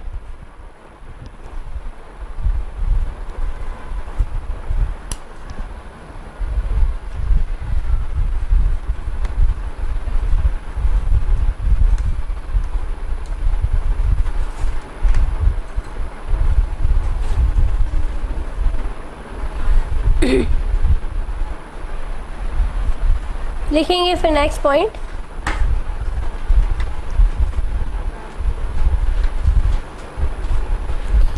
पैराग्राफ चेंज करके लिखते चलिए, जो अभी हमने कहानी बताई वही सब लिखना है। लिखेंगे प्राचीन काल में मानव का जीवन सुखी एवं खुशहाल था। इन ancient time the human life was happy and progressive. प्राचीन काल में मनुष्य का या मानव का जीवन सुखी और खुशहाल था। This era was totally free from feudalism. यह काल सामंती दुर्गुणों से मुक्त था।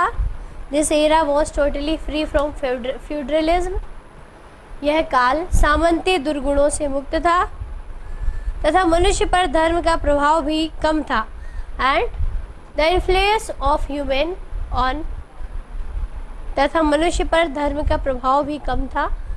And the influence of religion on human was very less. मनुष्य पर धर्म का प्रभाव भी कम था। Influence of religion on human was very less या small था। प्राचीन काल को रोम तथा यूनान की उन्नति का काल भी माना जाता है। The ancient era is considered as a progressive era for Rome and यूनान या ग्रीक। प्राचीन काल को रोम और यूनान की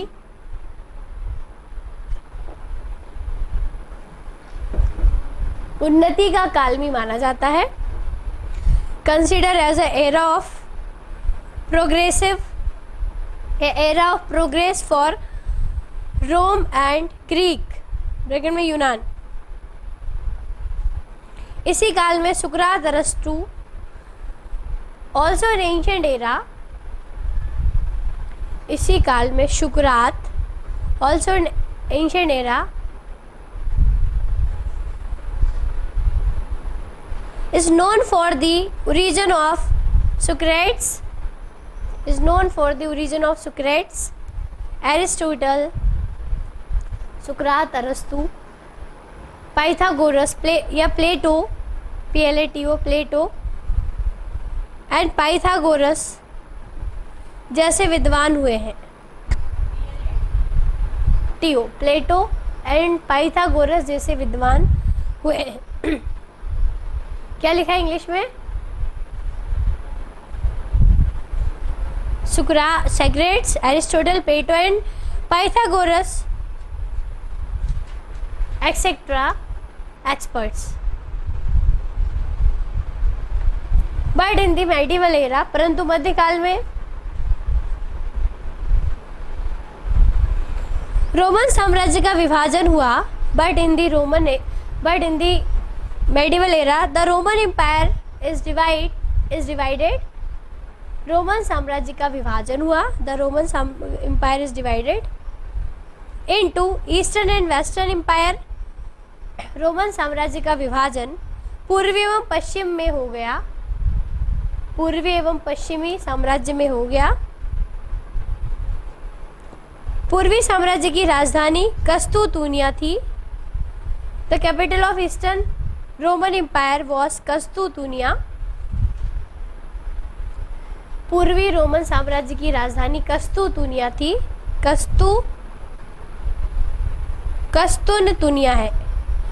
कस्तूनतुनिया थी एवं पश्चिमी रोमन साम्राज्य की राजधानी रोम थी. And the capital of western Roman empire was रोम.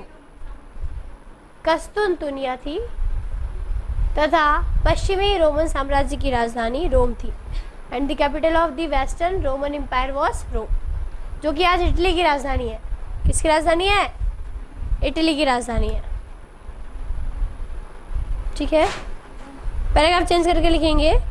मध्य युग को अंधकार का युग कहा जाता है. The medieval era consider as a era of darkness. मध्य युग को अंधकार का युग कहा जाता है. The medieval era consider as a era of darkness. अंधकार का युग कहा जाता है क्योंकि इस काल में यूरोप में सामंती प्रथा स्थापित हो गई थी. Because the feudal system establish in Europe in this time. क्योंकि इस काल में यूरोप में सामंती व्यवस्था प्रारंभ हो गई थी. The feudal system start in Europe in this time. The fundamental rights of people were influenced या वर हार्म्ड. मानव के मौलिक अधिकारों को क्षति पहुंचाई गई या मानव के मौलिक अधिकार अवरुद्ध हो गए. The fundamental rights of human were harmed, अवरुद्ध हो गए थे. Human life largely influenced by the religious. मानव के जीवन पर धर्म का अत्यधिक प्रभाव स्थापित हो गया था. Human life is largely influenced by the religion. धर्म का अत्यधिक प्रभाव स्थापित हो गया था.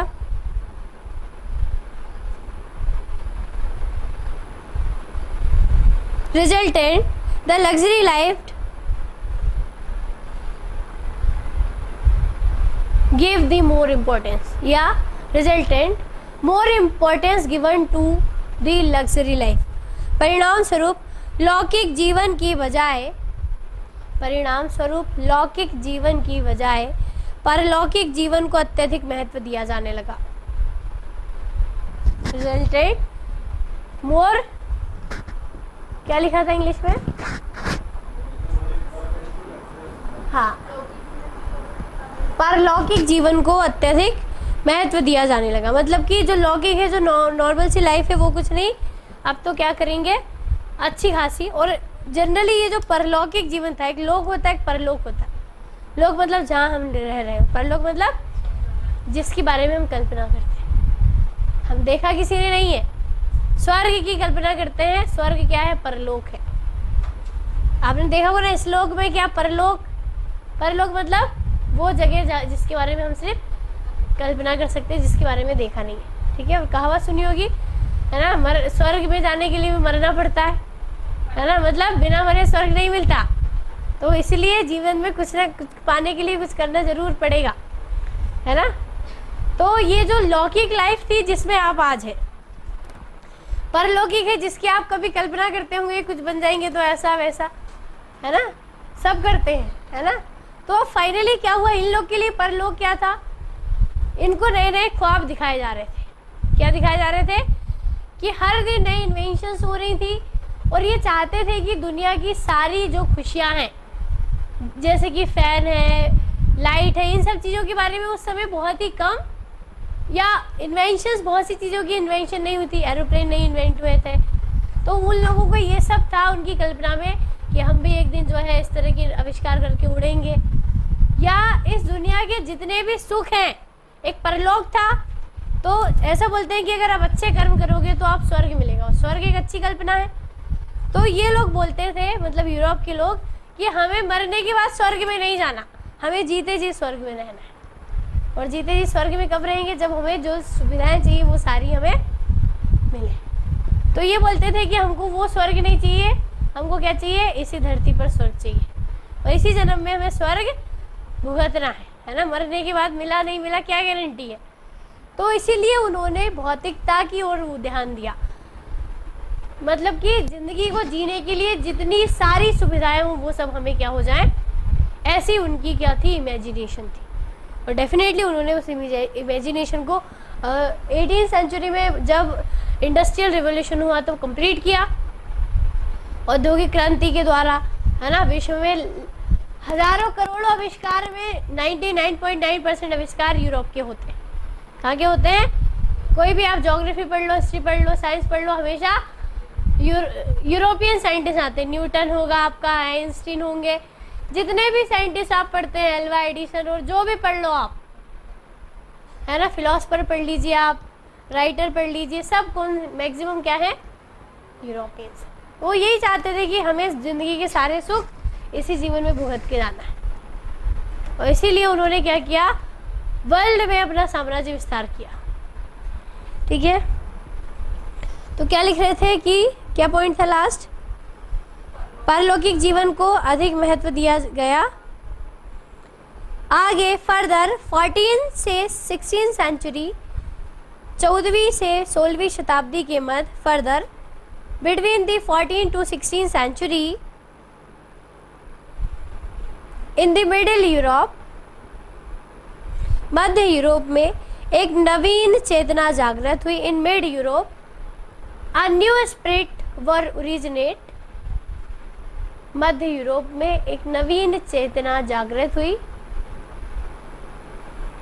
अ new spirit originate in Europe,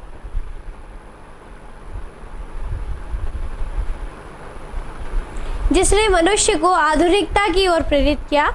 and it promote human beings to modernism, it promote human beings towards modernism. इसने मनुष्य को आधुनिकता की ओर प्रेरित किया। वस्तुतः इसी नवीन चेतना को पुनर्जागरण कहा गया। And this new spirit is known Renaissance. वस्तुतः इसी नवीन चेतना को पुनर्जागरण कहा गया।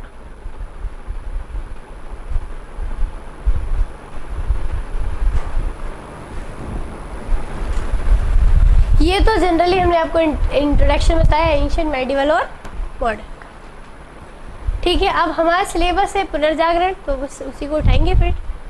ठीक है, ये तो जनरली इंट्रोडक्शन था कि वर्ल्ड हिस्ट्री में किस तरह से चेंजेस हुए, क्या हुआ, क्या थॉट्स थी लोगों की। ठीक है, ओके, नेक्स्ट लिखेंगे पैराग्राफ चेंज करके। यूरोपीय इतिहास के संदर्भ में 14वीं से 16वीं शताब्दी के बीच का काल, in the context of European history, in the context of European history, the era of 14 to 16 century, 14वीं से 16वीं सदी, ब्रैकेट में लिखेंगे 1350 से, संदर्भ में 14वीं से 16वीं सदी, ब्रैकेट में लिखेंगे 1350 से 1550।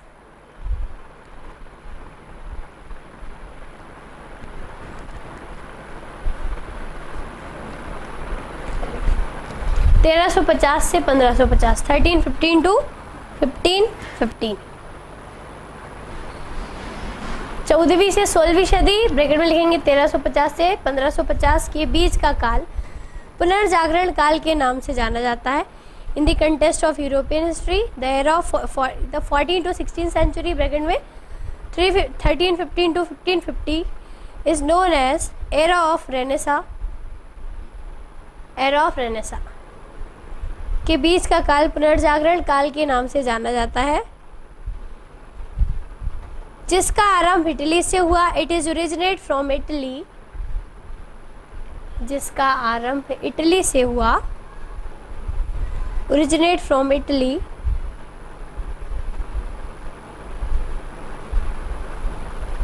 एंड टिल 16th सेंचुरी और 16वीं सदी तक यूरोप के कई क्षेत्रों में इसका प्रचार हो गया। And till 16th century it advertise in the many region of Europe. 16वीं शताब्दी तक यूरोप के कई क्षेत्रों में इसका प्रचार हो गया।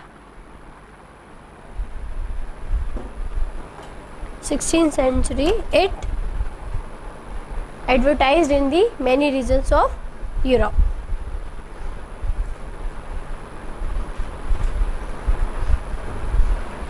ठीक है। अब अगर पुनर्जागरण की बात करें तो पुनर्जागरण का मतलब होता है फिर से जागना, री अवेक। क्या मतलब होता है पुनर्जागरण का? री अवेक। लिखेंगे पुनर्जागरण का शाब्दिक अर्थ है फिर से जागना। The meaning of Renaissance is री अवेक। पुनर्जागरण का अर्थ है फिर से जागना। अब इसका ये मतलब नहीं हुआ कि कोई सोया उसको जगा दो। इसका मतलब है कि awake the whole human species. इसका अर्थ किसी सोए हुए को निद्रा से जगाना नहीं है, बल्कि संपूर्ण मानव प्रजाति को जागृत करना है। It means aware to whole human. इसका अर्थ संपूर्ण मानव जाति को जागृत करना है। होल ह्यूमन, होल ह्यूमैनिटीज, संपूर्ण मानव को जागृत करना है। ठीक है। तो रेनेसा का मीनिंग आ जाता है, पूछता है कि क्या है इसका अर्थ, तो आपको बताना है। तो ये वर्ल्ड में होने वाला ये पहला रेनेसा था जिसने यूरोप के वो सारे लोग जो कहीं ना कहीं अपने रास्तों से भटक गए थे, जनता भी, स्पेशली कौन? पब्लिक। कई सारी पब्लिक ये सोचती थी कि अब हमारे साथ जो हो रहा है वो हमारा भाग्य है, राजा हमें एक्सप्लॉइट कर रहे हैं, दिस इज आर, ये हमारा क्या होगा? भाग्य होगा, ये हमारी क्या होगी? मतलब कि किस्मत, या जो भी वो चाहे उन्होंने वो मान लिया था। और जिस तरह से किंग बोलते थे वो उसी तरह से क्या करते थे। तो कई लोग ऐसे आए जिनको आप सोशल रिफॉर्मर बोल सकते हैं, या जिनको आप एम्बेसडर ऑफ गॉड बोल सकते हैं। उन्होंने इन लोगों के अंदर जो खोई हुई चेतना थी, इनके अंदर की जो स्पिरिट जो कि क्या हो गई थी, मर चुकी थी, उसको क्या किया और जागृत कैसे किया?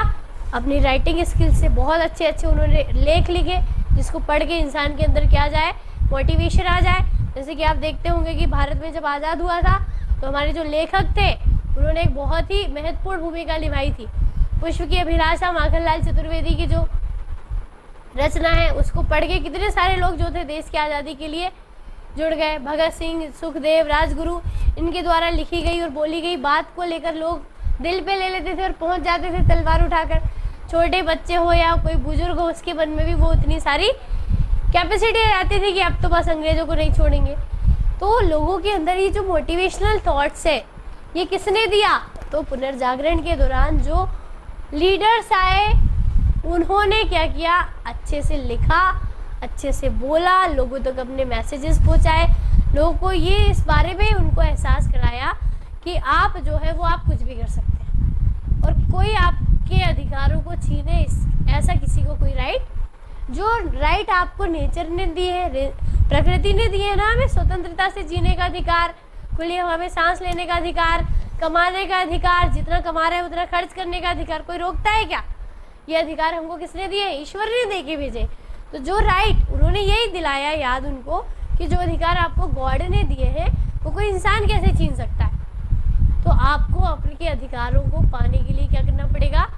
संघर्ष करना पड़ेगा, लड़ाई करनी पड़ेगी। तो जिन लोगों के साथ इस तरह के दुर्व्यवहार हो रहे थे इस एरा में, ऐसे बहुत सारे लीडर उन्हीं में से उत्पन्न हुए जिन्होंने पब्लिक को क्या किया, जनता को मोटिवेट किया।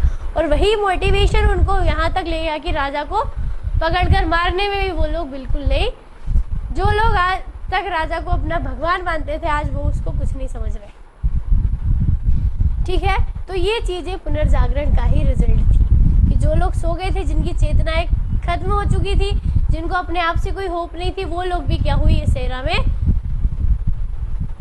डेवलप हो गए। और उन्होंने फिर क्या किया, और ये पुनर्जागरण शुरू हुआ भले इटली से था, लेकिन वर्ल्ड के हर देश में इसका झलक आपको दिखती। भारत में भी हुआ था, है ना, 19वीं शताब्दी में बताए थे आपको।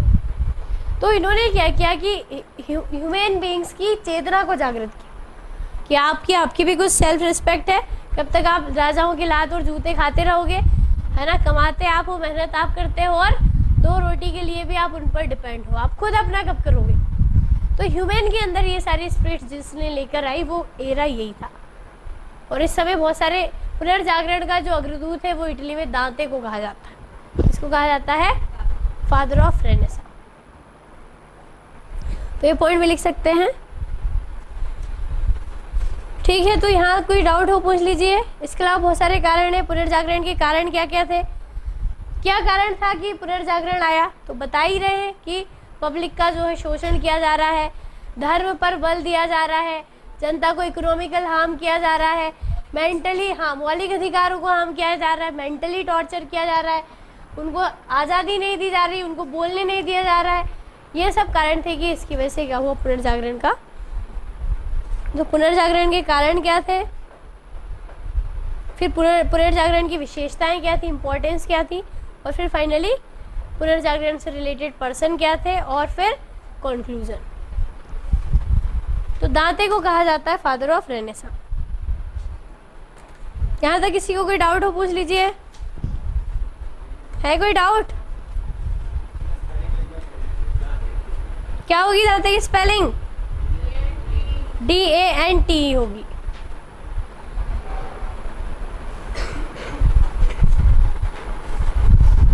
ठीक है, तो यहाँ तक कोई डाउट हो पूछिए आप।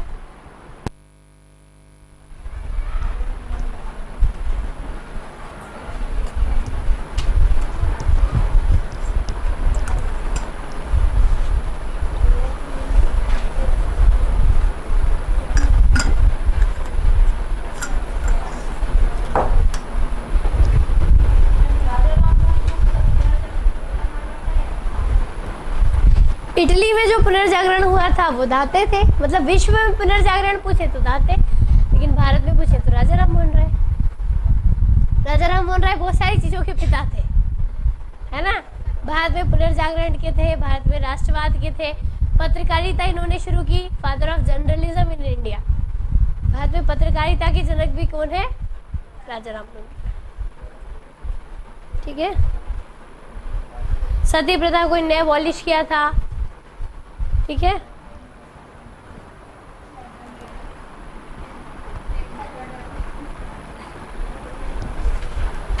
क्या हो गया?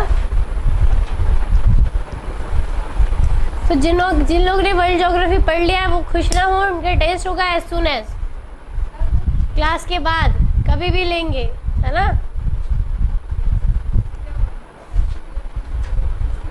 इसलिए, और जो इतना ये भी पढ़ाएंगे इसका भी कभी भी टेस्ट हो सकता है। मान लीजिए एक क्लास के दूसरे दिन ही टेस्ट हो जाए, ठीक है। तो इसलिए पढ़ के आइए। और वर्ल्ड हिस्ट्री जो है पढ़ने का, याद रखने का टॉपिक है। जितने पॉइंट अभी बताए हैं ये इंट्रोडक्शन था, यहाँ से 4-5 क्वेश्चन पूछ लेगा वो आपसे, ठीक है। तो क्वेश्चन कहीं से भी आ सकते हैं। और वर्ल्ड हिस्ट्री बहुत, इंडियन हिस्ट्री इतना ह्यूज है, पढ़ने में 3-3.5 महीने लग जाते हैं पूरा सिलेबस कंप्लीट करने में। तो वर्ल्ड हिस्ट्री तो फिर पूरे वर्ल्ड का है, लेकिन चूंकि हमको क्राइटेरिया दे रखा है कि इतना ही पढ़ो, इसलिए हम उतना ही पढ़ेंगे, बाकी कवर सब कुछ करेंगे, ठीक है।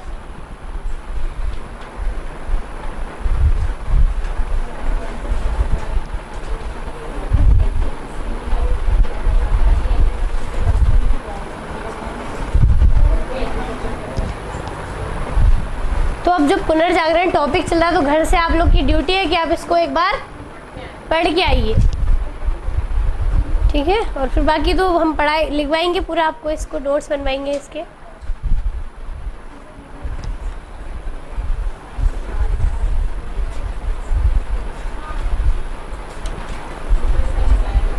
एक क्वेश्चन लिख लीजिए जो कल घर से लिख के लाएंगे आप।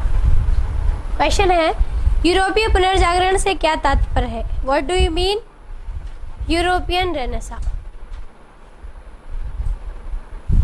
यूरोपीय पुनर्जागरण से क्या तात्पर्य है?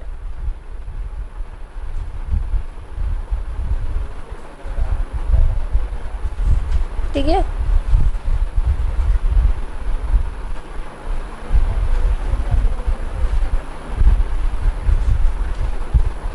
और इटली से शुरू हुआ था, और सबसे ज़्यादा इस रेनेसां से कौन सी फील्ड इन्फ्लुएंस हुई? तो वो था आर्ट।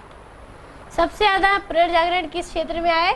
आर्ट में आए, कला के क्षेत्र में। ठीक है, मतलब लोगों ने अपनी कलाकारी बहुत दिखाई, चाहे तो मूर्ति बनाने में हो, चाहे तो पेंटिंग में। नंबर ऑफ पेंटर्स आपको यहाँ से मिलेंगे, है ना। तो आर्ट के फील्ड में लोगों ने बहुत, मतलब कि बोलने नहीं दिया जाता था तो पेंटिंग बनाकर अपने विचार व्यक्त करते थे। और ऐसे वर्ल्ड के बहुत रिनाउंड पेंटर्स जो थे वो मूर्ति बनाकर अपने विचार व्यक्त करते थे। तो रिनाउंड जो था मूर्ति बनाने वाले लोग, यहाँ से जन्म हुआ यहाँ का। तो कला के क्षेत्र में सबसे ज़्यादा प्रभाव हुआ, इटली से शुरू हुआ था ये। हाँ, Leonardo Vinci, Raphael, Picasso, Machiavelli, ये सब अब आपको पढ़ना शुरू होंगे आप। ठीक है,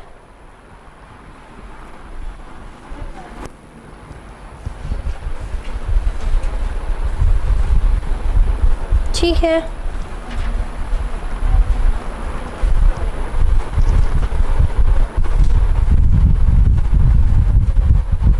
ओके, तो इससे आगे नेक्स्ट क्लास में देखेंगे, है ना। पढ़ के आइएगा आप लोग सारे टॉपिक्स।